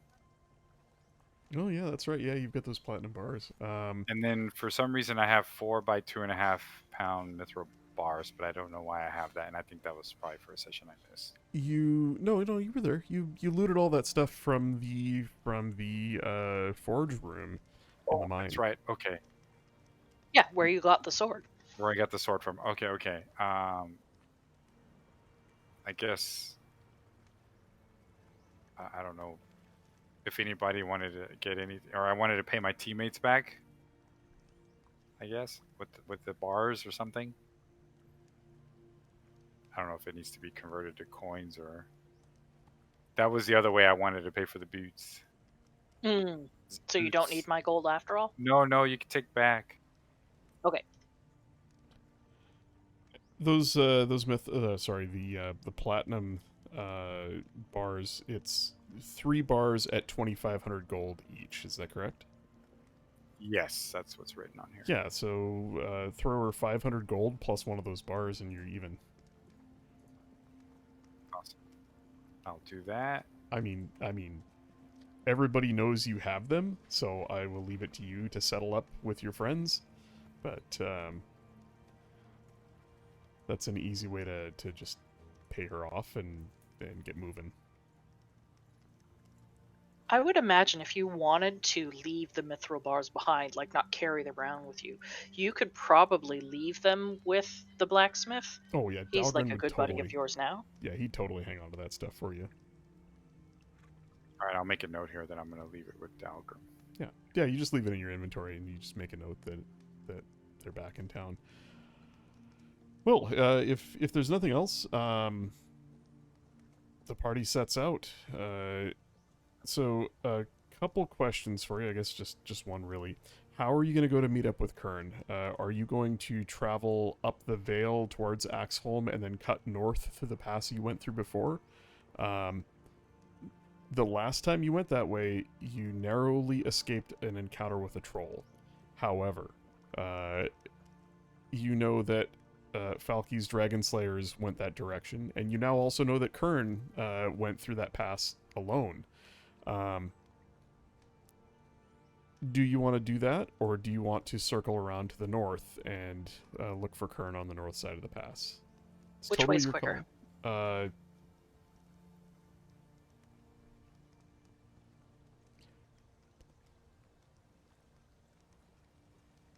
Probably faster to go around to the north of the pass, because you don't actually have to go over the mountain pass. It also seems less dangerous to go along the road, or at least close to the road. I say we go that way.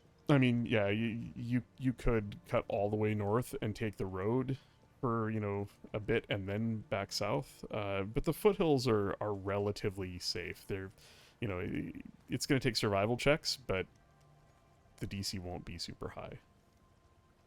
I would say we got the fastest route because Kern said we'd meet him in 2 days, and we've spent 2 days plus here. Yeah, he said he'd be there in 2 days, but he'd wait for you. Right, but he's still by himself. Yeah, he'll be fine. Yeah, he's an orc in an area that was invaded by orcs. Yeah, Yeah, so let's just take the quickest route to him. Okay. Yeah. Well, while you travel, I am going to take a real quick break. Feel free to also take a break. I'm going to pause the stream, and we'll be back in 5. Is that okay, guys? Yep. Thank you.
back.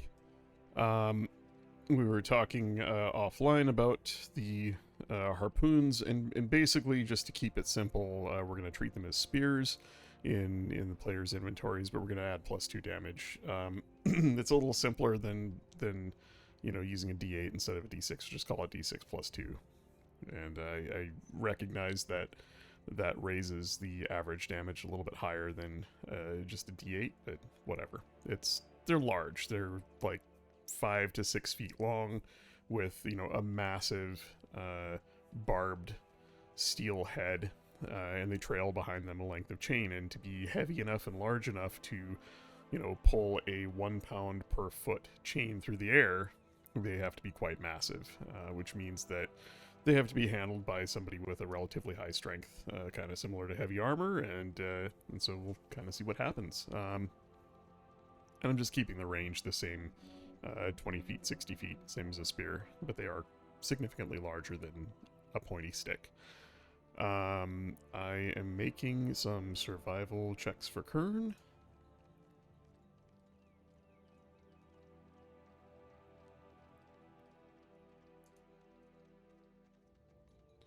And he's eaten by a troll. He's got a +6 survival. Wow.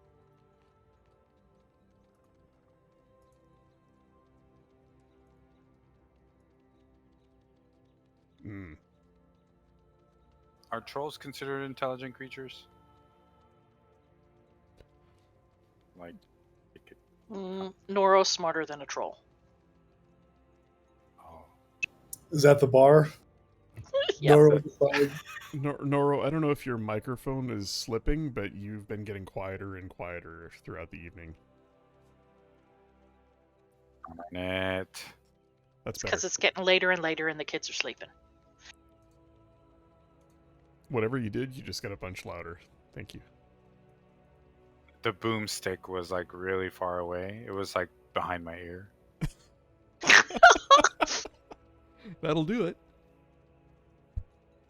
All right.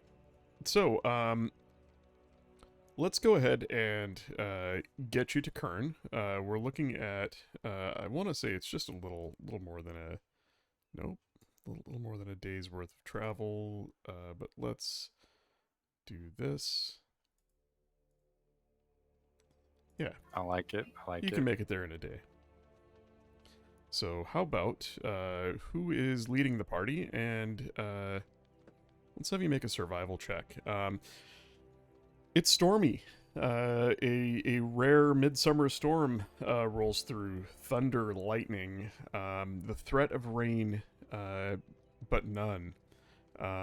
Finally, the clouds break, and it begins to pour. Just sheets of rain blown by a warm wind. It's not uncomfortable, but after a while you find yourself soaked. Doesn't bother Lunalia. She'll go and make the survival checks if we need them. Okay. Traveling through the foothills towards the mountain's toe and around to the north. The terrain here is very similar to that surrounds Phandalin. Rolling hills, fairly densely forested.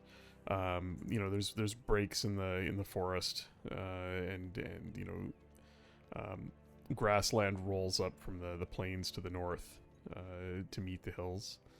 Am I able to assist, or is it just a straight roll from her? You can assist. Okay.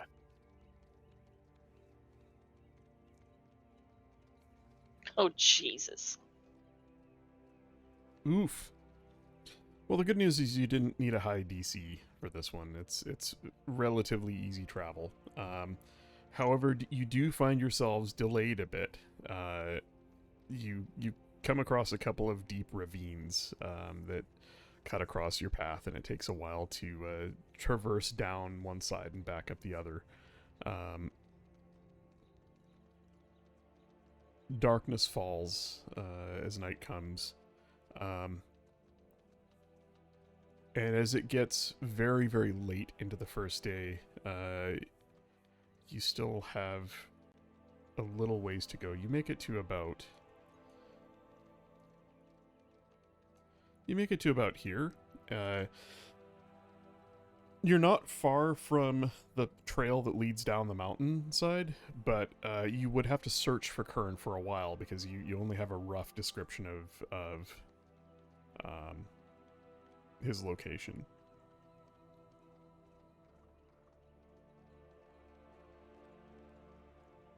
I mean, if we're that close to him, if the group wants to set up camp, I can go looking for him. Or maybe me and Rogar, because we're getting close to the mountains. He's,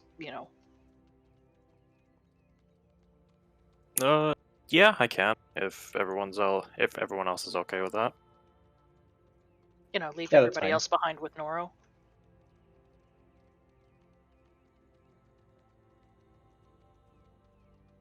All right, so you set up a camp. You find a spot.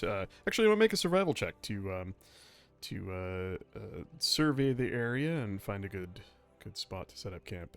I'm assuming Louis is gonna set up the chateau. I think so. He's AFK. Oh, Yeah. Jesus. Fantastic. Same roll as before. Mm-hmm. Why? You find a shaded spot, beneath some tall trees. Not particularly defensible, but there really isn't anything that fits that bill around here. And I'm just gonna speak for him. Louis puts up the maison, and Chez Louis. Chez Louis, and sorry, was it the two of you, Lunalia and Rogar, that are gonna continue the search? Yeah. We'll go looking for him. All right. So now pitch black out. No starlight given the cloud cover. Rogar with his goggles on, Lunalia with her night vision. Go ahead and make a. You're not really tracking at this point. Make a perception check, and of course it's dark, so it'll be at disadvantage. You can each make one individually. And it's at Rogar, disadvantage? It's a straight roll for you with the shield. Okay. It's a straight roll for Rogar and disadvantage for me. Mm-hmm. Well done. Whoa. Wow. Found him. The two of you are literally looking in opposite directions when Rogar sees something. Just a pinpoint of light that flickers through the trees in the distance. You miss it at first, and then your head snaps back around, and you see it again. There is definitely a small campfire about a half mile away, and up the hill a little ways. And as the two of you approach it, you see from a distance a lone figure, shield and a mace leaned up against the log that he's sitting on. It looks to be Kern.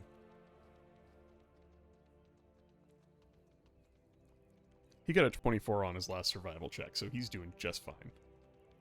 Nice. I suppose I should probably, what is his passive perception? It's not high.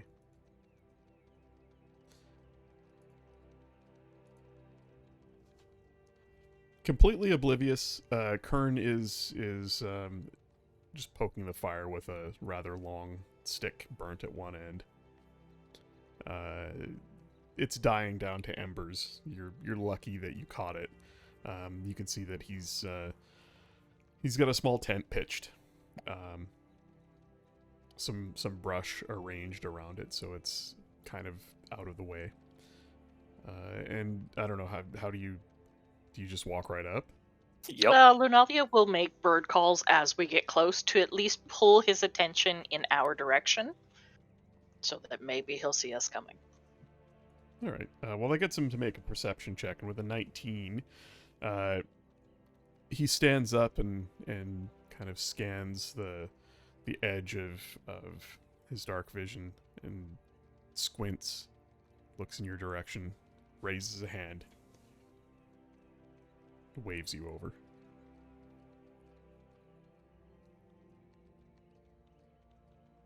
We've set up camp not too far from here. If you'd like to come and join us. Oh, hey, yeah, if you don't mind standing around while I pack this up. I, didn't know if you were coming tonight or not. It's good to see you two. Everybody else with you too, or? Mm-hmm. Mm-hmm. Oh, good. So we're really doing this, yeah? It seems so. Gosh, I don't know what to say.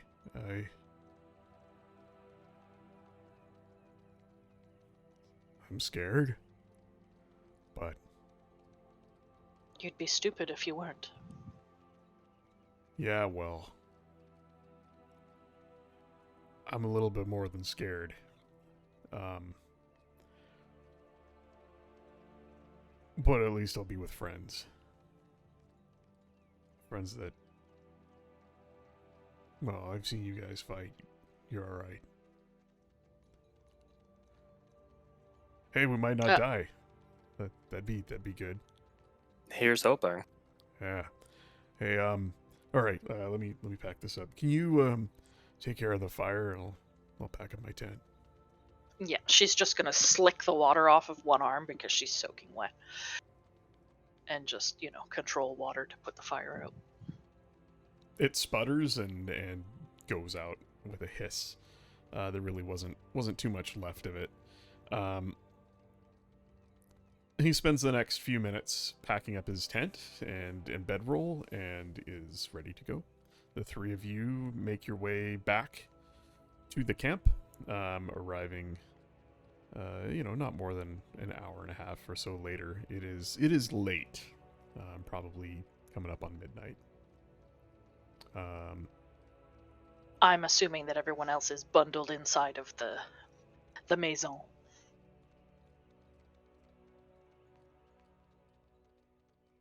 Yes. As you come walking back up, Kern chuckles. So you got the little guy with you again. He's got funny taste in his camping arrangements. Still, I Well. look forward to sleeping indoors. It's a little lonely out here, and well, I saw some things up in the past there that well, I'll save it till we get inside and see the others. She's just gonna lean over towards him and say, just so you know, when you're out alone in the forest, you're never really alone. Yeah, I know. That's the part that bothers me. She'll just shrug and head inside the building. The rest of you see Kern in his, with his scruffy, sort of short, badly trimmed beard, and his long, sort of shaggy hair, heavy, half orcish brow, that sort of pale gray skin, and at his side is the mace that you procured for him and left with him, as well as his just a simple round shield. He leaves the mace and shield by the door, leaning him up against the wall. Sloughs his pack off. It leaves a wet puddle on the ground around it. Hey guys, good to see you again. Thanks What's up, Kurt? Thanks for bringing me with you, I guess.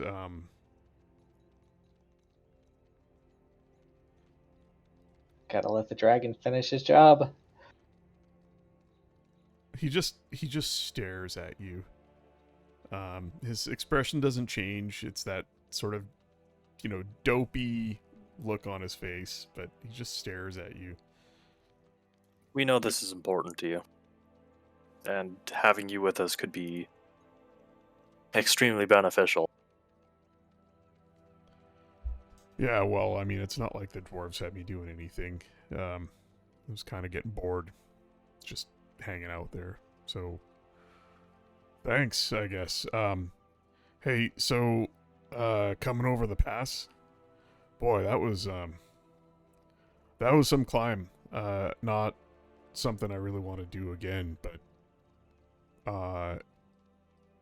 there was something happened up at the top there.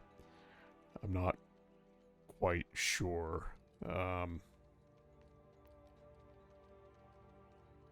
I found remains. Fresh ones? A lot of blood and a troll. No, they come back when you kill him, unless you kill him right. He wasn't dead, but he was frozen solid. I could see his eyes twitching. Hmm. I'd say it's the scariest thing I've seen, but I've seen that dragon up close. Yeah, I'd say the dragon got him, but there was a lot of blood. An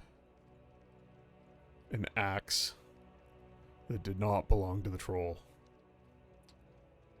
Did you see And, any broken siege weaponry?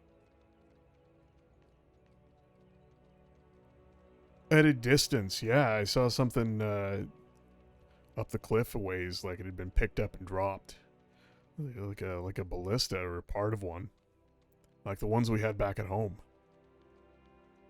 Oh, hey, Rogar, we've got big fucking ballista up on top of the tower. I mean, if that dragon's smart, he probably dashed them to pieces, but if he's dumb, they might still work. That could be extremely beneficial. Yeah, we should talk about this place, before we get there. Which is, I suppose, why you asked me to come along, because you probably wouldn't find it without me. I've been thinking, and there's a lot of talking. So there's a back way in, but we probably don't want to go that way, because there's kobolds, and I mean like a lot of kobolds. This fortress, it doesn't belong to us, but it was abandoned, and we built a small village in the vale below it. This is years before the dragon showed up. It was, like my guys, they don't like to fight, right? Hence broken blade. We're kind of different, and so we had this kind of safe place down in the shadow of the mountain on the southern side. A little forest, it's high up. It gets cold in the winter, but we make do. And up on the cliffs above is this old fortress. I don't know the story behind it, but some warlord used to live there, a couple hundred years back. But it's abandoned, right? So we moved in. And it's got these creepy crypts down underneath it, but nothing ever came out of them, so we just kind of left it alone. And, some of our folk, Lotrock and a few others lived up there and kept it prepared in case anything ever came at us, and we'd fall back to it. And so when the dragon came at us, showed up, dashed the village to pieces, those of us who survived fell back to the fortress, but we didn't last long. They got inside, tore the walls open, got in, made a right mess. But yeah, we had 2 ballista on the roof, and some weapons in a room inside. If it's still there, I can get you to it. But the last I saw, the dragon was on the rooftop there. Looked like it was making itself at home. We watched it from a distance, for a few days, and it hung around even after the last of its food was gone. So I'm gonna guess it's still there. I think that's you guys were going that way, right? Thinking it's still there? We were hoping so. Well, You good. said, Kern, you said we? Well, yeah, we. Like me and Lotrock and the other guys that got away. Oh, right. Oh, the kobolds, I should tell you about them. So there's this back way out. If you go down into the crypts, there's tunnels. But we tried to get out that way, but the tunnels are all full of kobolds and they're shitty traps and pits full of spikes and Is there a way to close off the crypts? From the inside the fort, I mean? Yeah, I mean, there's doors. And, Okay.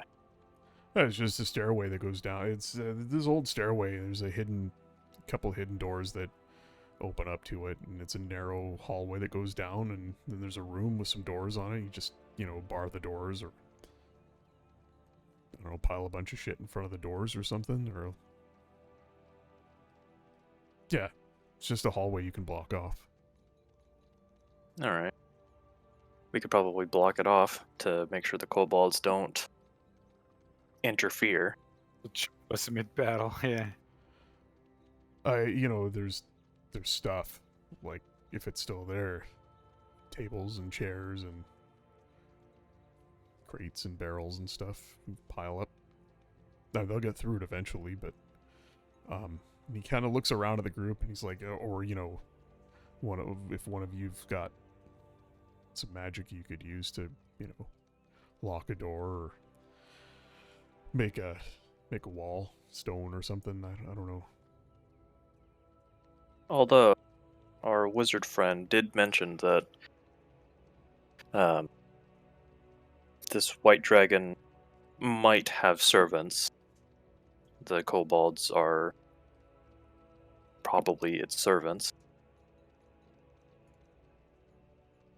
Oh, I never thought about that. Are they like little dragons? I'm not entirely sure. They might revere it as a god. Huh. But if that's the case, then maybe the sight of me might be able to deter them.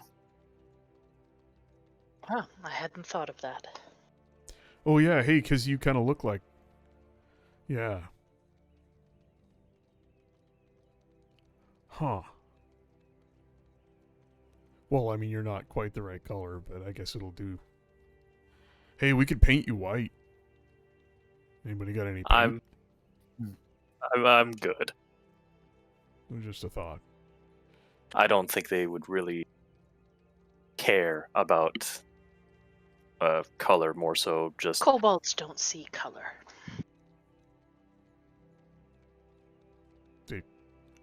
Is that a fact? It was Sure. a joke.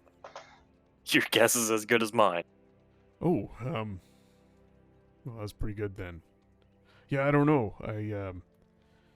I never really met a kobold other than, running away from them as they threw rocks and sticks at me. I should be clear, it was a lot of kobolds, like 100. I mean, I don't count so well, but it was a lot. Yeah, we would probably be very much better off not fighting them or having them jump us in the middle of a fight. Yeah.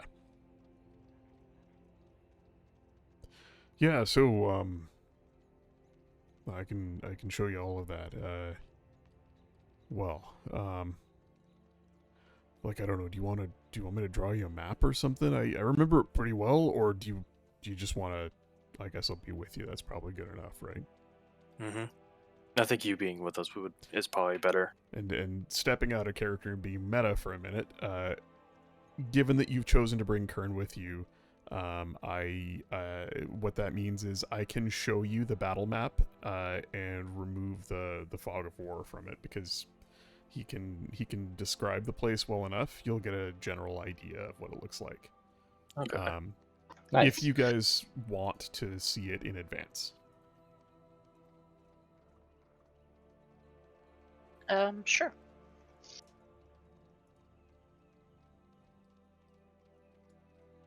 By the way, Louis, we assume that you've set up your Chez Louis, and we are inside. But of course, We just crashed your party. My first dragon fight. So, welcome to my custom map of Icespire Hold. Kern would describe a winding, narrow path. Mine's still loading. Oh yeah, it takes a while. It's big. If it shows up as black, zoom out until you see the whole thing, because the top half is hidden. Oh, thanks. There's still a lot of fog of war in the bottom. Yeah, I'm gonna reveal that right now. I'm just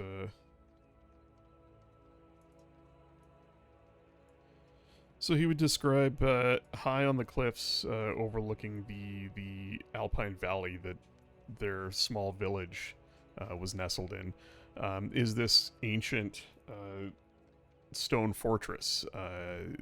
There's a narrow path that winds and spirals around like a barbican, a guardhouse of sorts, where the entrance is.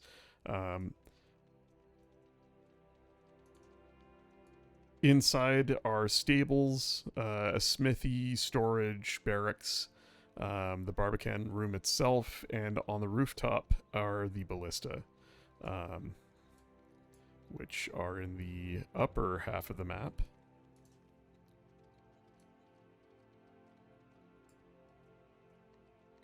That work? No, that's the opposite.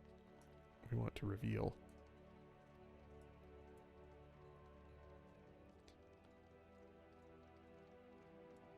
There's just a simple ladder and hatch that goes up to the rooftop there. A long bridge, steel doors at either end, leads into an audience chamber, behind which is a secret door that leads to the stair down. The building itself is surrounded by a hallway with turrets at regular intervals. There are narrow windows, like archer's arrow slits, that look out on the snowy landscape about. A dining hall, a kitchen, an armory. What would have been the warlord's quarters when this was, occupied by its original owner. And then a sort of great room of sorts, where he would explain that's where the dragon tore the wall open, and sort of ravaged the southern side of the building, tearing into it until it could get inside. The rooftop is where they last saw it as they were retreating into the valley below. And the rooftop is a large open rooftop level with the highest part of the guard tower across the bridge, and there is in the northwestern corner another sort of great room with a big stone hearth, and that's where they had a sort of that's where they would all meet. There wasn't very many of them that would come up here, but it's kind of where they'd hang out. Big like bearskin rug on the floor, and he'd describe there were old chairs and tables and stuff, and it was a pretty nice digs for an abandoned fortress. But the dragon, And this is all open to the air? It is now, yeah. So the top is open to the air. If you're looking at this map, there's two halves to the map. The top is all the rooftop, and the bottom is the innards. And on this side is sort of where the dragon tore the wall open. Sorry, this area up here is not open to the air. It's open on the Okay. side where the dragon tore into it, but Mm. it is covered. There's a rooftop over top of it Okay. that sits another 25 feet or so up.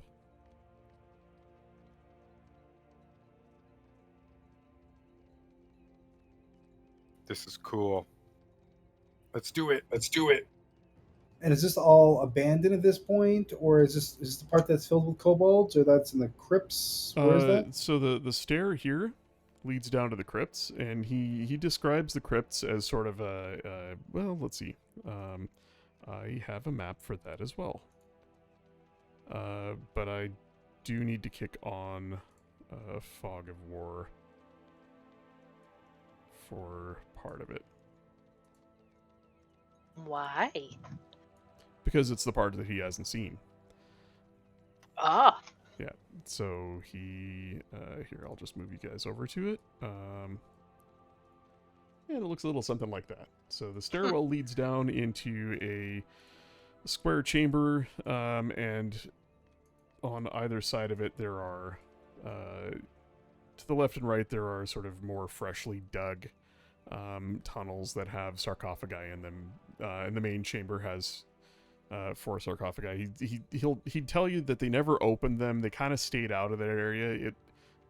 It seemed relatively safe, but there was a tunnel, and that tunnel led a winding path down and out of the mountain, near the mountain's foot, quite a distance away. But when they tried to escape via that route, they ran into the tunnel just packed with kobolds. Armed kobolds basically rushing in. And so they found another way out. They basically ran out the front door and down the mountain with the dragon, hot on their heels. And the only reason they got away is because a lot of people didn't, and the dragon had enough, to eat, that it was satisfied with letting the others run off, for it to enjoy hunting later.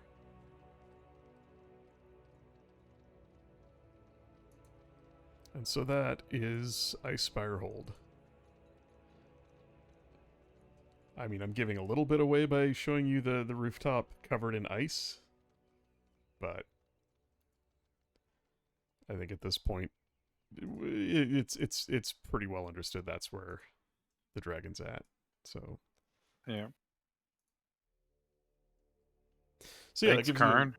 gives you a little bit of an idea of what you got there, so that you can think about it in advance.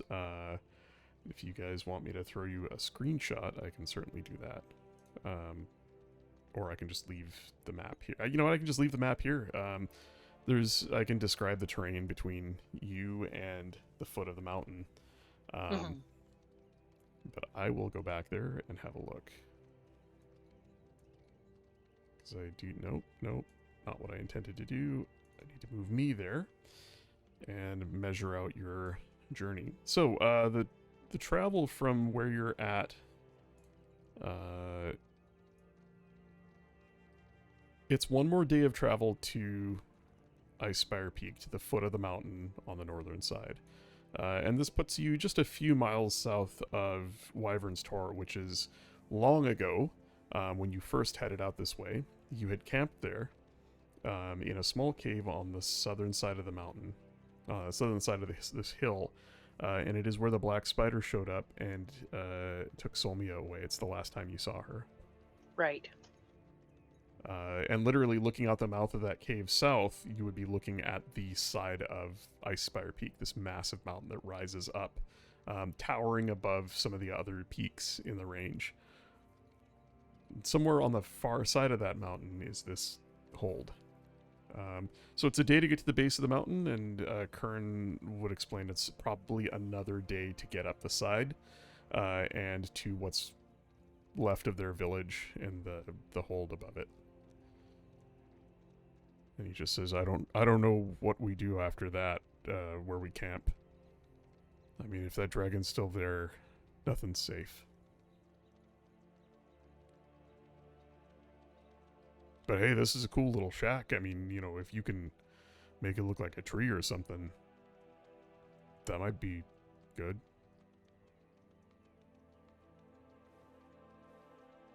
Well, isn't it protected, Louis? Nothing can get in here, right?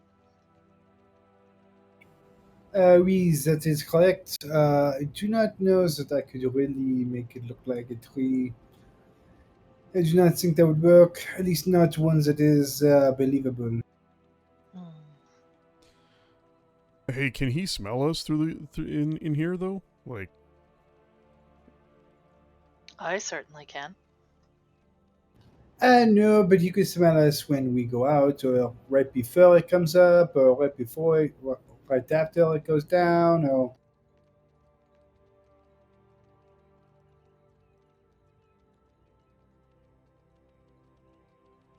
huh? So hey, what have you guys been up to?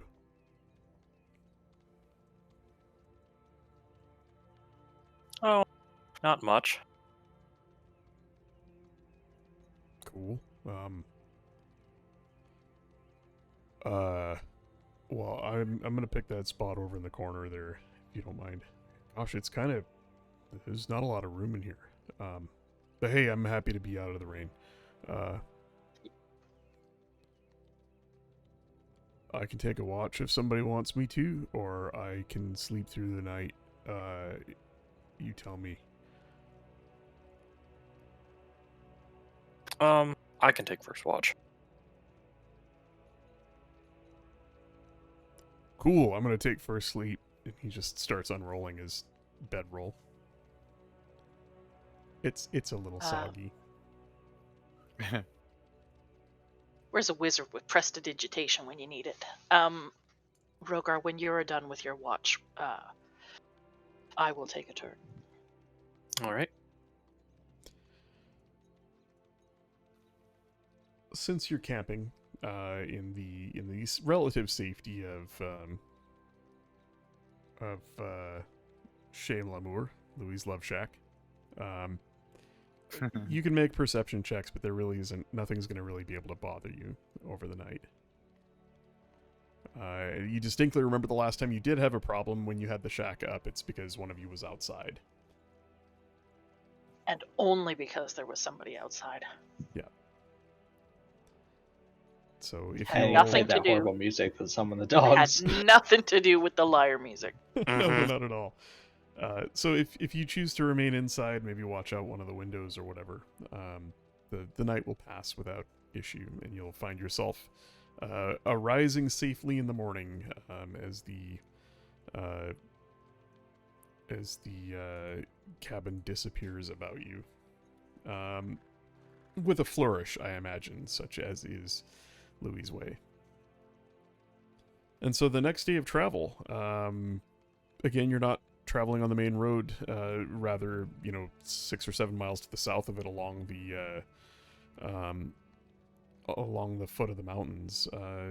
Need a survival check or with somebody helping with advantage. Are we headed into the mountains now, did you say? Following the mountains parallel, I can move you back to the region map to better describe it, but you are here. I mean, and you are headed here, and sort of following this little river up into the mountains. So it's basically just you're traveling almost as the crow flies. One Okay. day's travel to the foot of the mountain. then Lunale can make the checks, but once we're actually into the mountains proper, she will assist Rogar or Nora. Okay. Yeah, it's just it's not densely forested. I'd say sparsely forested foothills. 24 is great. A couple of times throughout the day, you stop, find a good place to hunker down and hide, and just listen and watch for a while.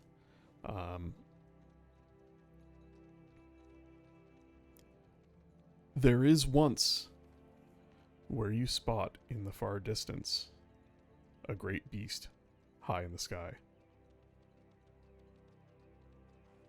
Seemingly a bit north and to the west of you, maybe off in this direction.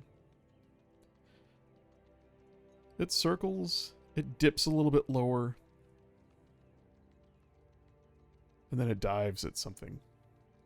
And it's just at the edge of what you can make out. It's almost just a spot in the distance. It comes up, maybe with something in its claws, and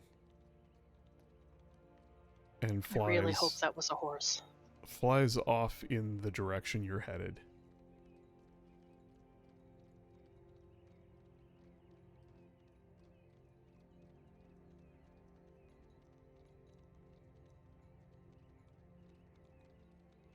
Otherwise, the day goes without issue. You reach the foot of the mountain. Icespire Peak rises tall above you. Its jagged shoulders rise to a sharp point.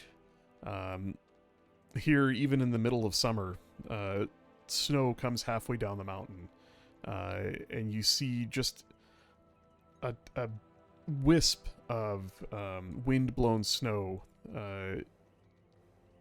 extending like fingers of spray off the eastern edge of the mountain. Kern points out a narrow path that winds into the trees and up the shoulder of the mountain. And as you begin the descent, so does the sun. Evening comes, and you need to find a place to make camp. It's one more day before you ascend the peak. So maybe make a survival check to find a good spot. And just behind the scenes, when you make a survival check to find a good campsite, it affects any other difficulty checks rolled during the night related to survival, as well as it also affects the chance of something happening. Although, again, camping the way you're camping and at the level you're at, unless you're in a particularly dangerous area, it's not really a big deal. Or unless you tempt fate. Like, if Scribble goes for a midnight moonlit walk or something. Nope, not unless there's a balcony. So, I don't know, Lunalia or Rogar or somebody want to make a survival check to pick a good spot to camp? Or Louis, if you just want to bang that old box down anywhere you want, you could do that too. And you guys are just stuck with where he puts it. No, something. Please go ahead. Where else should I put it? Yeah, I'll roll that. Nice. Easy enough. You find a steep cliff face with a stand of trees at its base. Uh-oh, we just lost somebody here. I think it was Lunalia. It was? Yeah, it's Darkstar. She'll be back. Well, keep going. You find a steep cliff with a stand of trees at its base. With the cliff's face at your back and trees all about you, you find a spot to tuck the cabin in, almost out of sight and in a fairly defensible place, off the beaten path. And so as Louis constructs the cabin again magically, you settle in for another night.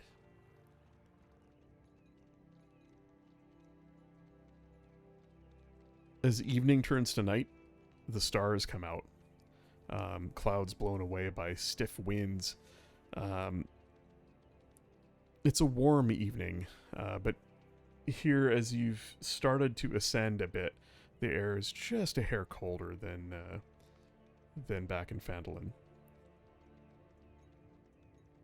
As the stars twinkle and you find a night's rest, is there anything anybody wants to do before you make your final day's ascent to the peak? I would ask Kern roughly how far away do you think we are from this fort? In terms of like hours.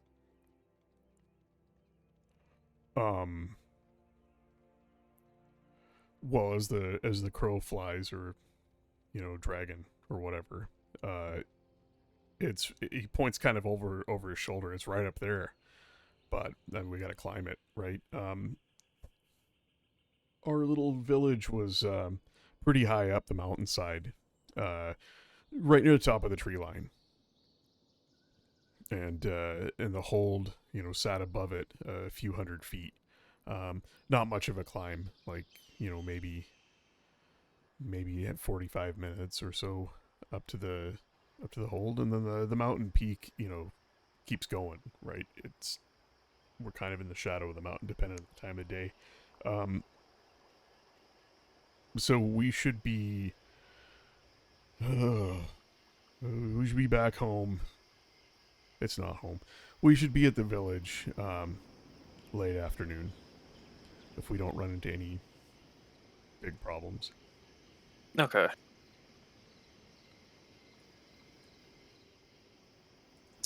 What kinds of problems do you think we might run into? Well, when we were all living up there was enough of us that, I don't know, winter wolves and other things didn't bother us too much. But I can't say for what the dragon's been eating. But anything he hasn't eaten might try to eat us.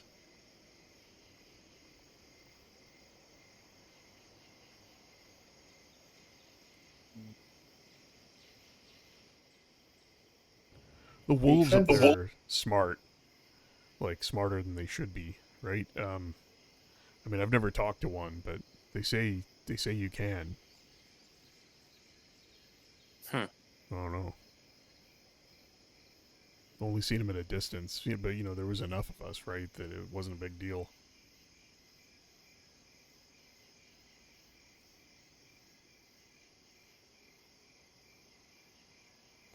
Yeah, I don't know, wolves, bears, yeti. I don't know. Never saw a yeti, but I've heard of them.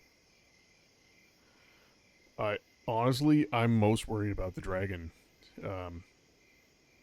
If he knows we're here, and there's no way of saying that until we see him, he could be stalking us. He could be hunting us, right? Like, he's super quiet and sneaky. When he wants to be. So, Right. That's probably our biggest problem. So how do we get up the mountainside without him smelling us, seeing us, hearing us, eating us? I don't know, but we should really probably expect him to come find us before we find him.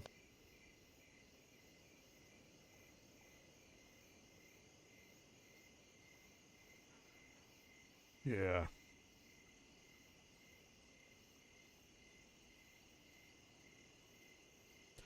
Well, I mean, unless you've got a way to magic us up there, I guess it's just a long day of climbing the mountain. I believe Lunalia has a way of hiding us. Or at least our tracks.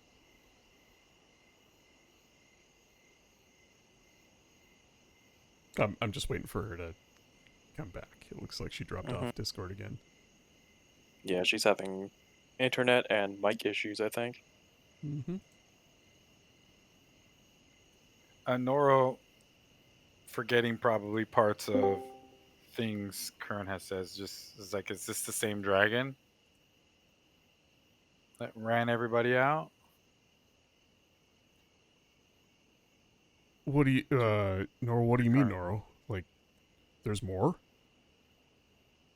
Is there another one? Know. He kind of like puts his hands up in the air, like, as if he was holding like a waiter. Like, I'm asking you that. Is there more than one? Man, one's Is enough. I don't want to think about there being more than one. No. Does it have a name? I don't know. It just showed up one day, right? And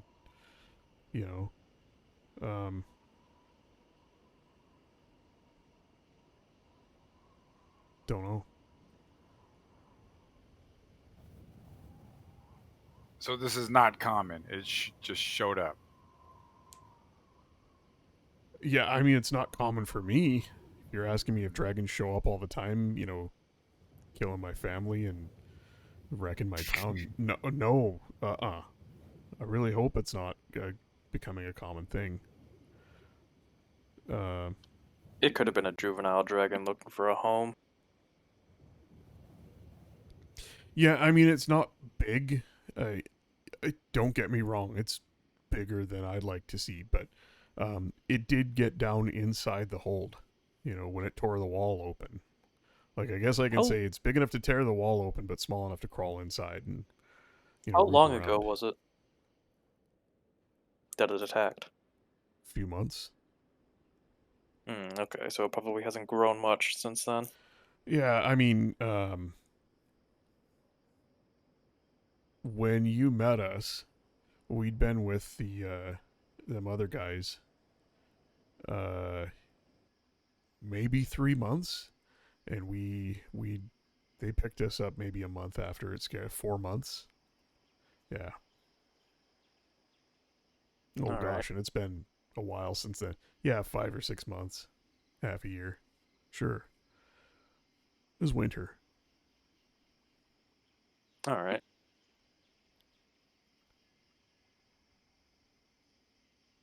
And you guys have seen it.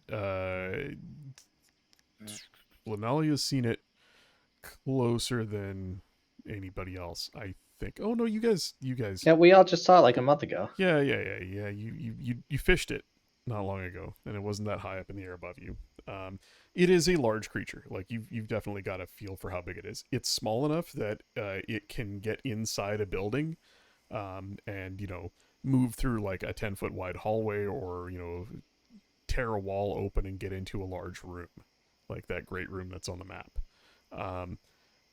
It likely wouldn't be able to get down the narrower hallways and into some of the smaller rooms.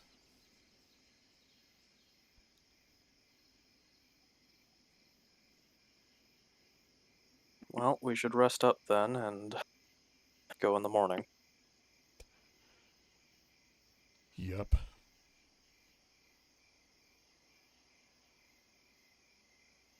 He just starts unrolling his pack, his bedroll.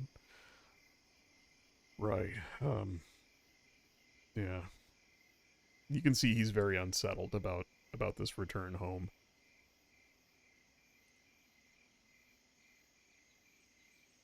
I'm sure if we find any bodies up there, we might be able to put them. I'm sure we can put them to rest. Dig them some graves. Yeah, man, maybe stop talking about it, please. I don't want to think about it right now. Sorry.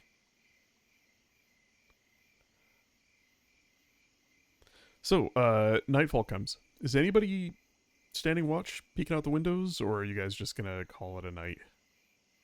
I will again. But I'm just gonna stay inside. Okay, make a perception check.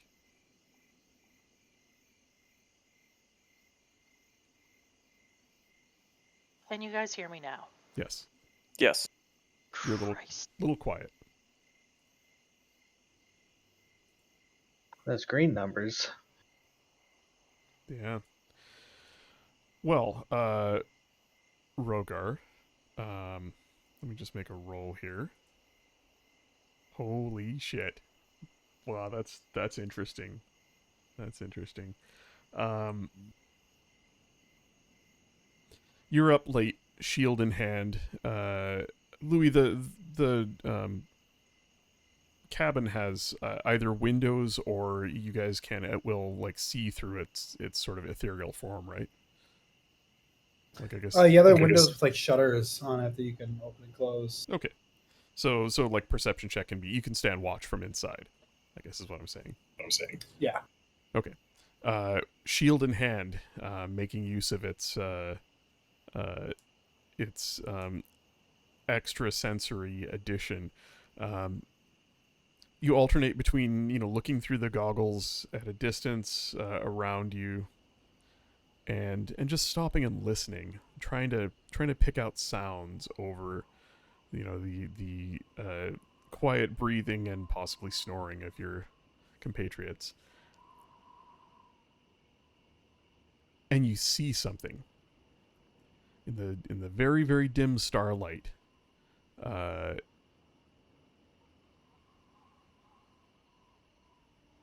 Three figures on all fours. Three more of those dogs. that assaulted you before, prowling, sniffing around the sort of the edge of the clearing ahead of the cabin. They stop, and the one in the middle raises its head and looks up, above where you're at, high up. And they all start to take steps backwards very slowly. Can I like crouch and look up the window? You sort of quietly pad over to one of the other windows and peer out through it. And you don't really see it, but you hear something. You hear the crack of stone. Something moving very quietly, but not quite quietly enough. Something large on the cliff above you.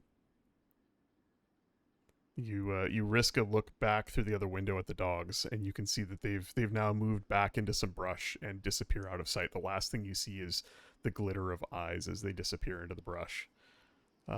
You continue to hear the fall of small pebbles as a creature high up on the cliff, moving as quietly as it can, with large claws digging into the stone, crawls around above you. And eventually you stop hearing it.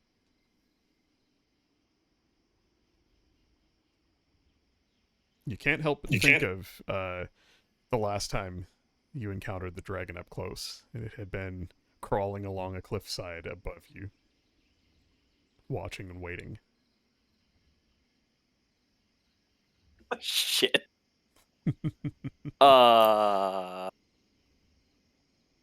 You rolled a 24, it rolled a 22 on its stealth check. Can I Has Louis mentioned anything about being able to see through Pierre's eyes? I'd leave it up to Louis to like he either has or maybe you've observed him do it. You've seen me do it a bunch. Like there was the one time that I stayed inside the hut, and Pierre came out and spells like shot out of him. Okay. Yeah, you've observed him do it, so yeah, for sure. Oh fuck. I'm going to wake Louis up very quietly, so I'm paying attention to like any sounds coming from outside.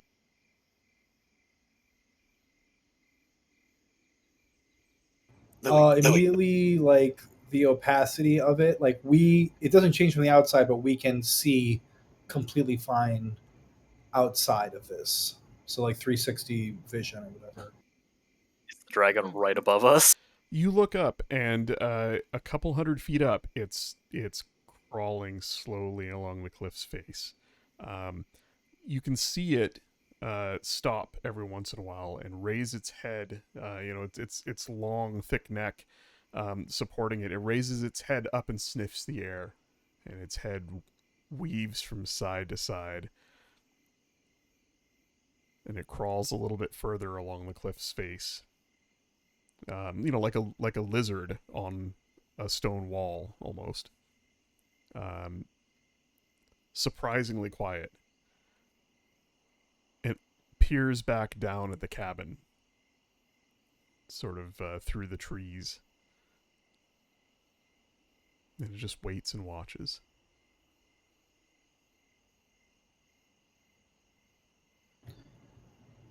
Mm-hmm. What do you want to do? Do you want to go up and visit him? I'd rather not. Not while it's dark.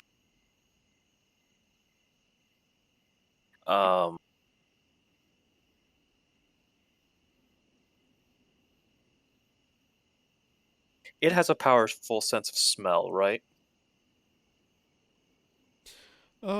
Yes. Yeah, they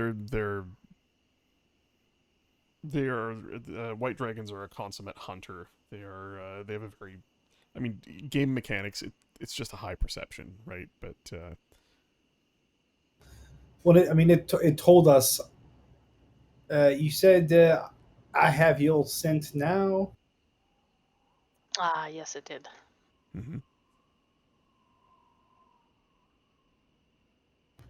Pierre will begin levitating up through the roof of the cabin and just like straight up until it's looking eye to eye with the dragon.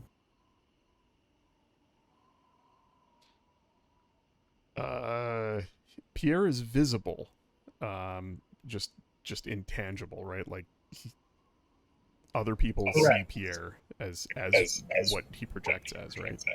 Correct. Okay. Well then, is he and is he always radiating light? Like I know you cast a light spell on him as well, but do you choose to do that, or is he just going to be dark? He just radiates like a little bit of light, like 10 feet, I think. Okay. So as this softly glowing, book, tome rises through the air, pages fluttering, uh, you both see the dragon stop and turn very quickly. Its head snaps around. It's back almost to you. It's sideways on the wall of the cliff above you, and its head snaps around, looking down at the book, and sort of weaves back and forth slowly as it watches this book. The book continues to rise up until it's eye level with it. How close? Like biting distance close? I mean, how far is the edge of the cliff from like? It would have just gone like straight up, not because it has to levitate, but just it would have gone like straight up from the cabin. So how far away would the dragon be then? So I imagine you guys are at the base of this cliff, a short distance from it. There's a small wash of shale and stone and a few boulders. The cliff is maybe 30 feet back behind the cabin, and straight up, the dragon is about 150 feet or so up the cliff's face, and the cliff extends another 100 feet or so above that. Um, Trees on both sides of you, and you're in a little clearing in between the trees, but the boughs of the trees kind of hang over the cabin, so the view is partly obscured, but you can clearly see this dragon in what starlight there is. Highlighting its white scales. The book would, if it's going straight up, would be about 20 or so feet from the dragon. Perfect. And then like it blinks a little bit, and you hear that cartoon like plink plink plink plink. And I will also just like nudge others around and wake everybody else up.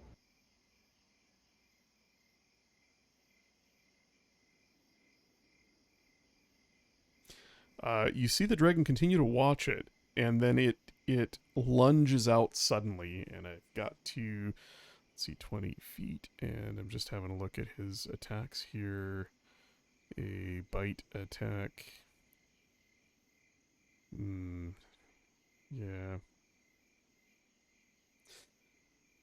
The dragon lunges out for the book, detaching from the wall, pushing off, and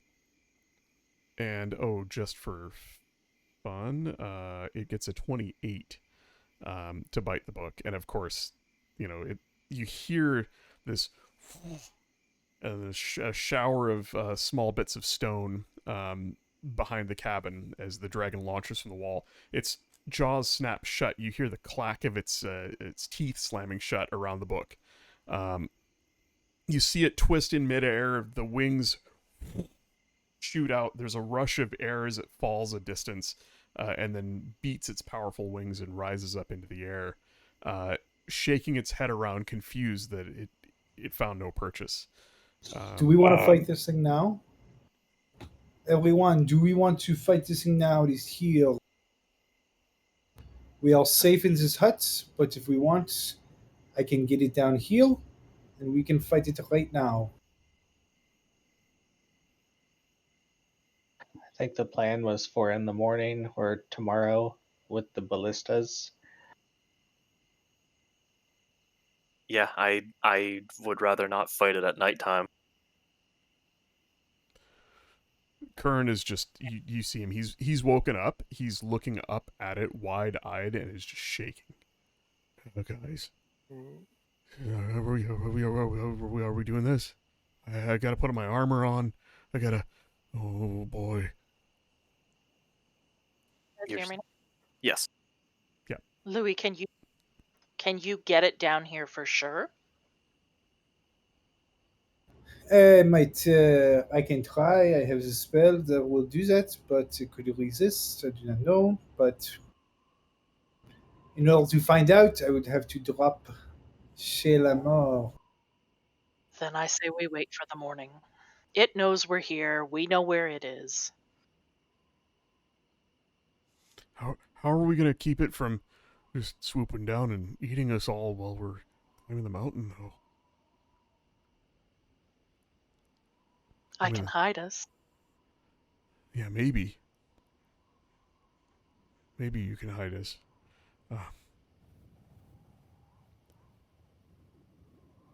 That is the thing is that right now we have it.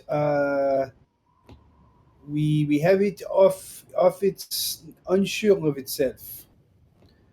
When then it will have the entire day tomorrow to harass us until we get there. How high is it? It's right now. It's about 150 feet. It's kind of moved back up to where it was, and um, it beats its wings a few times, rising up into the air, and then you hear its powerful claws dig into the stone wall, and it's looking around for this. Is Pierre still there? Is he still just sort of bobbing in midair there? Plink, plink, plink, plink. Yeah, so the dragon has basically gone back to where it was before, but in a much more menacing stance. It hanging on with its hind feet sort of above it, it's now inverted. It reaches out with one powerful foreclaw and swipes the air where the book floats. And again, just you hear it snort.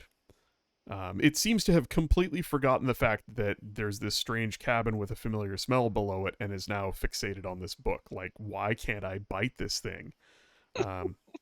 And you now, Louis, maybe it clicks for you for the first time after having read about it that it's not very smart.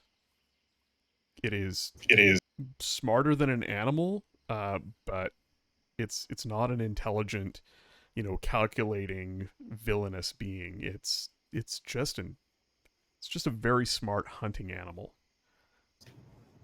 It's a cat. Pierre is a laser. Yeah. For the next minute, can I focus on observing it to tell how much?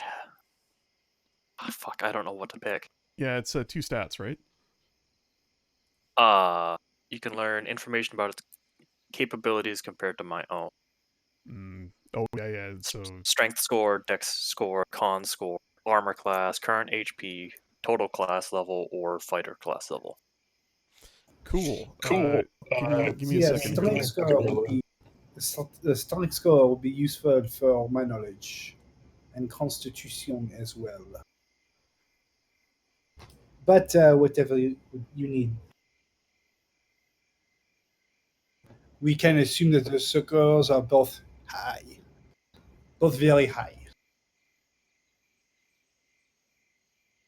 Yeah, the DM tells you if the creature is your equal, superior, or inferior in regard to 2 of the following characteristics of your choice.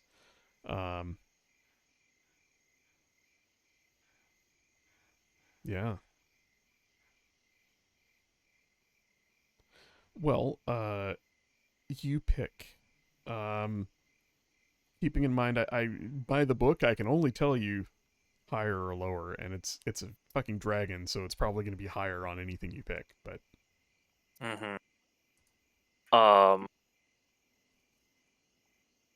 is that what we should go with strength and con?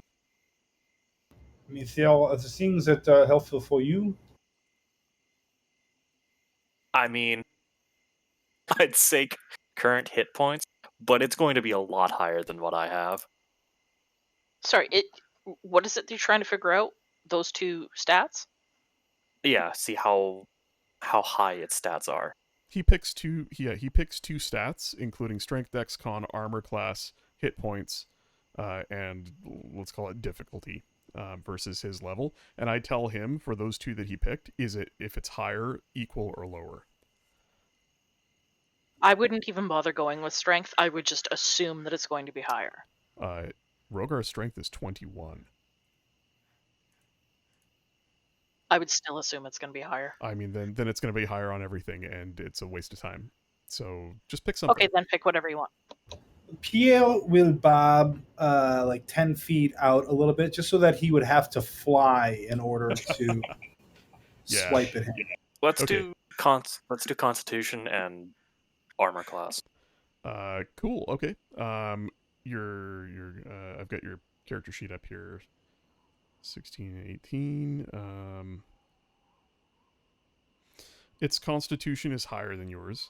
So Rogar kind of goes into this zen state where, you know, his he doesn't relax entirely, but you see him just stop moving. He goes very still, and his eyes narrow as he observes this creature. Rogar, you determine its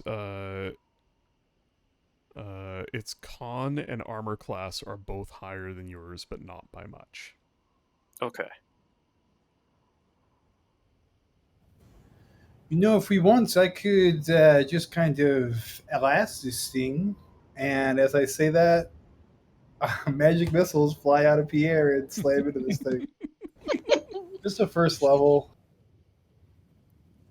What? Okay. Fucking cool. And it's nighttime, right? Yep. Okay. Did we? Well, it doesn't really matter if we got a full rest. It's not like we'd spent anything. So 12 points wow. damage. 4 points. Good to know. Good to know. Well, times threes, right? So there's Oh, 3 sorry. bolts. Yeah, so 12. So it's 12. Yeah. 12 points of force damage. Yeah. You hear, you know, the whistle pop of the magic missiles, and you see a little burst of 3 little bursts of light briefly light up the dragon's dirty white scales. You hear it roar. It again pushes off from the wall, and you hear the snap of its teeth clamping around the book again. The beat of its powerful wings, the rush of wind that hits the ground about the cabin, the hail of stones that fall from where it was holding onto the rock wall. And again, this time it actually it dives a short distance, coming very close to the ground, a distance away from you, and then loops high up in the air, sort of hovering a couple hundred feet away. You see its silhouette in the starlight. It seems to be watching the book from a distance now. So how far away is it? 200 feet. That's how far it is from the book or from us? Let's say from you. You know, 200, 180 feet, 170, 180 feet, and, you know, 60, 70 feet off the ground. And it's just hovering in midair, bobbing up and down as it flaps its wings, staring at this book. You see its head snaking from side to side again as it's observing this book, trying to figure out what the hell it is and why it can't eat it. Fireball. DC 16 dex save comes out of Pierre Oh my gosh. at the dragon. Dude, you're lighting up the skies over here. Fucking cool. DC 16 dex save. And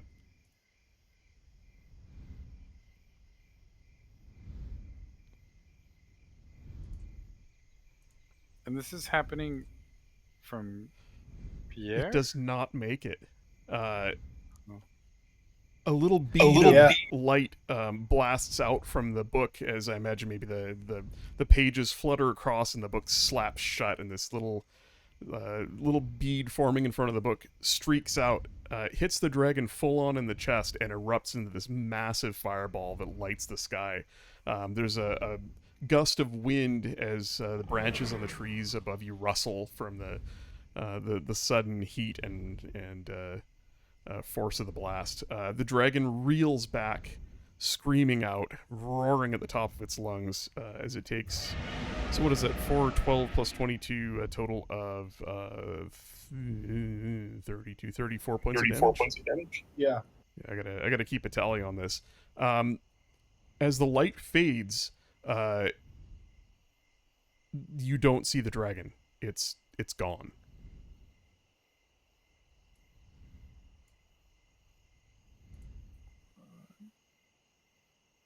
I go lay back down. Oh yeah, it's gone. It got a nat 20 on its stealth check.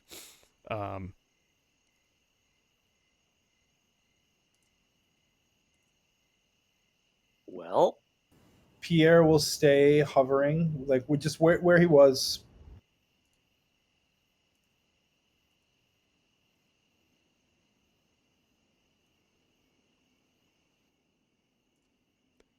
Just to pull the curtain back a little bit, one of the things I do with NPCs and with creatures and monsters is I tend to like to make wisdom checks to determine what they would do when something surprises them, scares them.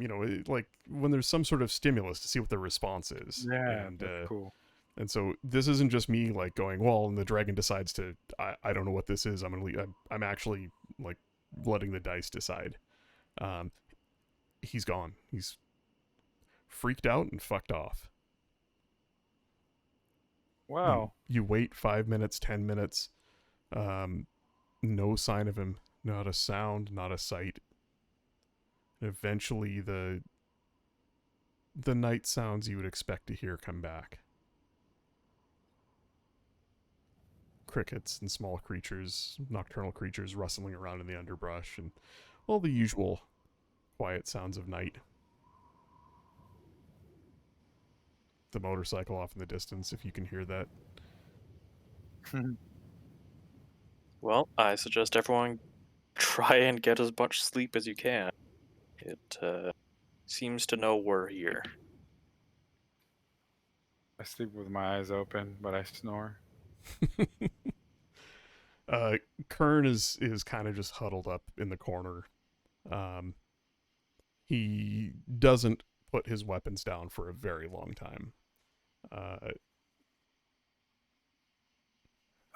I sit next to him and I'm just asking the Kern, like, what part are you gonna keep? What do you mean? The dragon. Once we take it down, what part are you gonna keep? I didn't think about that, man. I don't know. Really, the only thing I want to keep is alive. And the Noro kind of goes off and like he grabs which you've probably seen on my, like he has like bear claws as a necklace. Mm-hmm. Mm-hmm. So I'm kind of like explaining to him in my tribe, like when we have a feat, we are supposed to take a part from it, and it's like a ritual deal. And just wanted to share with him, like this is me when I was younger. I slew a bear, and so I have this. So it was just like small talk since he seems tense. I'm trying to like give him some thought about how we're gonna actually win. Yeah, make a persuasion check.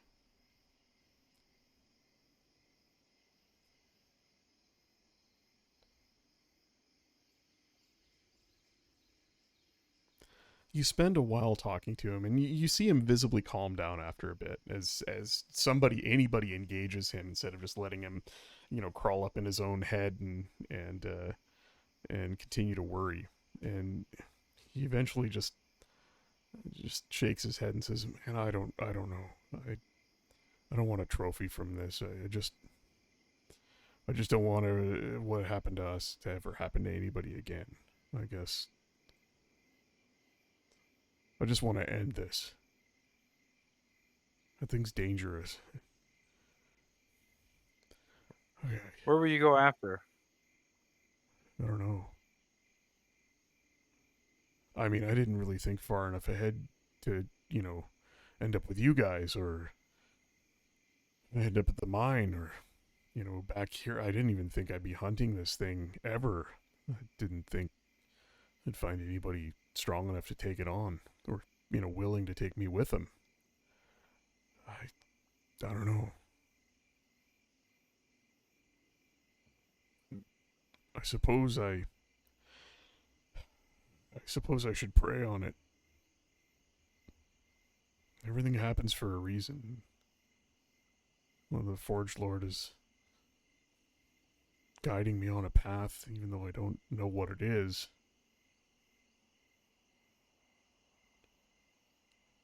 I'll ask him, I guess. That you should. Because even before I went to the bear, I did the same. Do that. And I just kind of like plastered my hand on his shoulder and just kind of like, like we're here. We're here together. So I get rest. Hey, Noro. Yeah. Thanks, man. Nods. Just nods. Hey, take this. Just wear it. Yeah, like, I know it's weird, but just wear it. Right? And he, from a little pouch at his belt, he hands you a very, dinged and dented up, band of platinum. Like a large ring. Oh. Don't be weird and shit. It's just for a spell. It'll keep you alive. Oh. Well, thank you. Yeah. I've seen those. My parents exchanged something similar on the day they wed. Hey, it's not like that. It's for a spell. Come on. I love that. That's funny. I just kind of grab it, clasp it in my hand, and I'm like, thank you. Go off. No, like, seriously, put it on, though. I don't want to have to tell you again, because, if I cast a spell and you're not wearing it, nothing happens, and then I can't do it again for a while. Got it. On his non-ring finger, he puts it on. Yeah, I'm pretty sure like, Noroi goes on the other hand. you basically, like, you find the only finger it'll even fit on is your pinky. Got it. Could I stick it on my baby toe?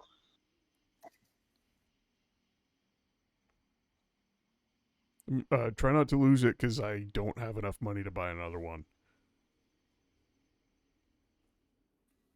Got it. What are you all looking at? Don't be weird. He kind of sulks in the corner and turns his back to everybody. Linelia doesn't get that that's being weird. She's just... Bunch of weirdos. She'll look at Scribble and shrug her shoulders. I don't know. Everyone Wants to go to give him a sleep. I can ring. watch. Everyone can go to sleep. I can watch. Is this like a bad environment for a genasi? Is that Nope. pronounced right? Yeah, that's pronounced right. Considering you're... No, it doesn't work like that. The ice won't bother her. Not any more than it will bother Scribble. I mean, because you're like wet. No.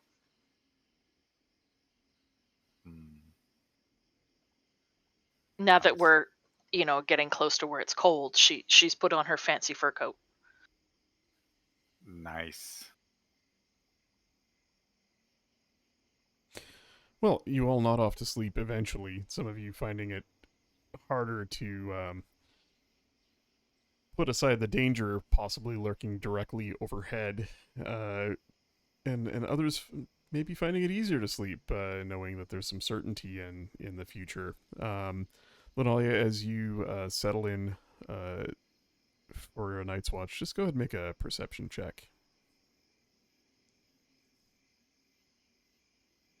Louis, did you leave the cabin transparent or translucent? Yeah, so that we can see outside, but outside is still opaque. So we can see out, but they So- can't see. Correct. Yeah. Okay. Not a sign of anything, not a peep. The sounds of the of night creatures and crickets and whatever else, the rustle of the breeze through the boughs of the trees overhead, all very normal, all very still and quiet, peaceful. And it continues on like that into the night.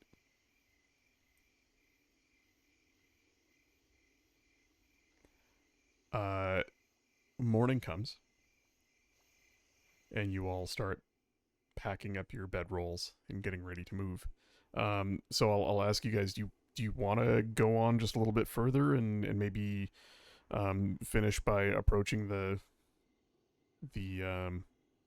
hold, or there's going to be a travel challenge, or would you like to start next week with that travel challenge? I'm I'd fine like to do. get there. Yeah, I'm fine to do the travel challenge, but I'm not East Coast, so. I mean, to be honest, if we did it next week, it probably wouldn't feel as hacked, because I'm going to be kind of winging it if we do it this week. And if you guys are okay with ending a little bit early, I certainly wouldn't mind taking another run at it. This last little bit with the dragon, totally off the cuff, just kind of worked out. Some dice rolls went a certain way, and he picked up a scent and came looking.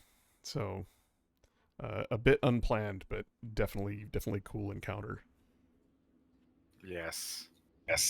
Yeah, we can wait till next week for sure. That's fine. Yeah, that's fine then. Yeah. Cool. That'll give you some time to think about how you're going to get up the mountain with the dragon, now knowing you're here as well. The good news is you have a guide. This is Kern's home. He lived here for a long time. The bad news is this dragon knows you're here. But the mixed news is you give him pretty hard boop on the nose there. So we'll see what happens. Dude, that was big brain stuff. Those big balls. Just fucking with him, He can't touch us. He didn't even know we were here, or what? He's not even paying attention. Yeah, I'm coming at it from the angle of what does a creature with an intelligence of 7, make of a magic missiling, fireballing, intangible book, and prior to that, this little tiny morsel of a gnome telling him to go away and compelling him to listen. Like, how does that even reconcile? This thing is weirded out by you guys. Louis is not intimidated by a dragon. I don't know how clear that is, but It's pretty clear. Yeah, I mean, you only took a nap after. Well, even like the first time when he told it to go away. Shoo! Go on! It's like talking to a cat. Yep. That's basically what it is. I mean, he hit the nail on the head. This thing is very definitely just a big cat. That's about as, sorry, cat lovers out there. I don't think a cat's got an intelligence of 7. In fact, by the book, it's quite a bit lower. But, that's this thing's smart enough to speak, but not much more. It's certainly, at least a point or two dumber than anybody in the party. So. Yeah, it's only 1 point dumber. Yeah. Yep. I can attest to that.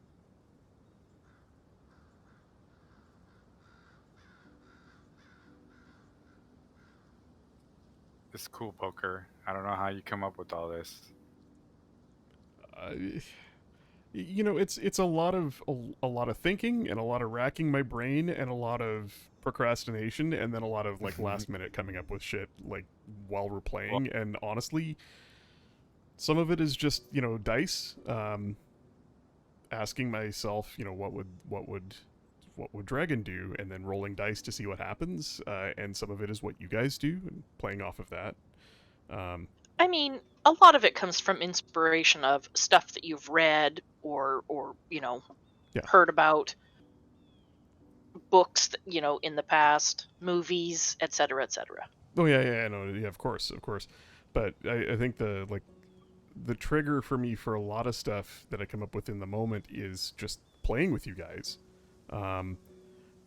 I can get pretty up in my own head about what's gonna happen next, and have a lot of shit written down, and then like I don't know Louis gonna throw a fucking fireball at it. Like that's Yeah, but how can you know? Well, and It was that's a what I've learned, pretty right? Like, shitty round. 22 on an 86. Yeah. Not that good. but I think what he's taught me is that I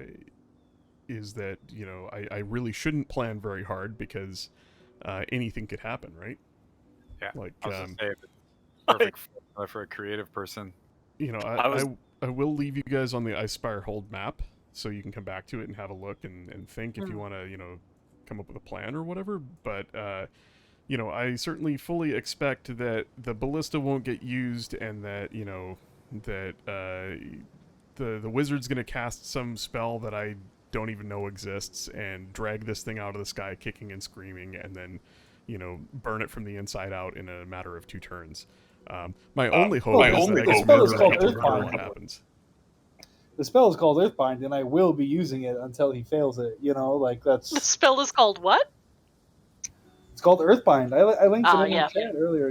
Yeah, but Yeah, I have that spell too. there's like 200 spells. I can't be asked to remember all of them. So you're going to use some spell that I don't remember or haven't heard of, and it's going to completely turn the battle upside down. My only hope is I can murder a couple of you before my dragon dies. Earthbind, polymorph, done. So feel free to bring it down, but I don't know what you're going to do about taking a cold breath to the face. What's your con like there, little gnome? I got you, boo. Don't worry. Oh, the gauntlets don't cover con, I guess, huh? Crap. 11d8 cold damage. Here's what you do. This is what protection from energy's for. Yeah, you can cast that on one person. One person. Yeah, I mean, I can get it down so that we can all attack it, but then we also have to realize that it's still a dragon at that point. Yeah. Mm-hmm. Between, a tail swipe or a wing buffet. Here's what you do. You set down your little cabin thing right on a ballista, and you just fire the ballista out of your cabin. Done. Yeah, I got bad news for you. Ballista don't do that much damage. It's more about taking it out of the air than actually killing it with the ballista bolts. But I was going to ask that in one round, how many attacks does a dragon get? some. Well, I'll tell you this. I imagine bite, claw. I'll tell you this. He started out as a young, a juvenile dragon or whatever. I'm not sure what the official is. I think it's just young. Yeah, he started out as a young white dragon, by the book. But I certainly didn't leave him there as you guys leveled up. You're now level 7 going after him. He is not an adult white dragon. He is something in between. And it's literally like I took every single stat and I just scaled them linearly between the one dragon and the other. And so it's the same size as, he's large, but he packs a little bit more punch. An extra die of damage, or an extra, like instead of +4, it's +5 damage or whatever, and his stats are all scaled a little bit.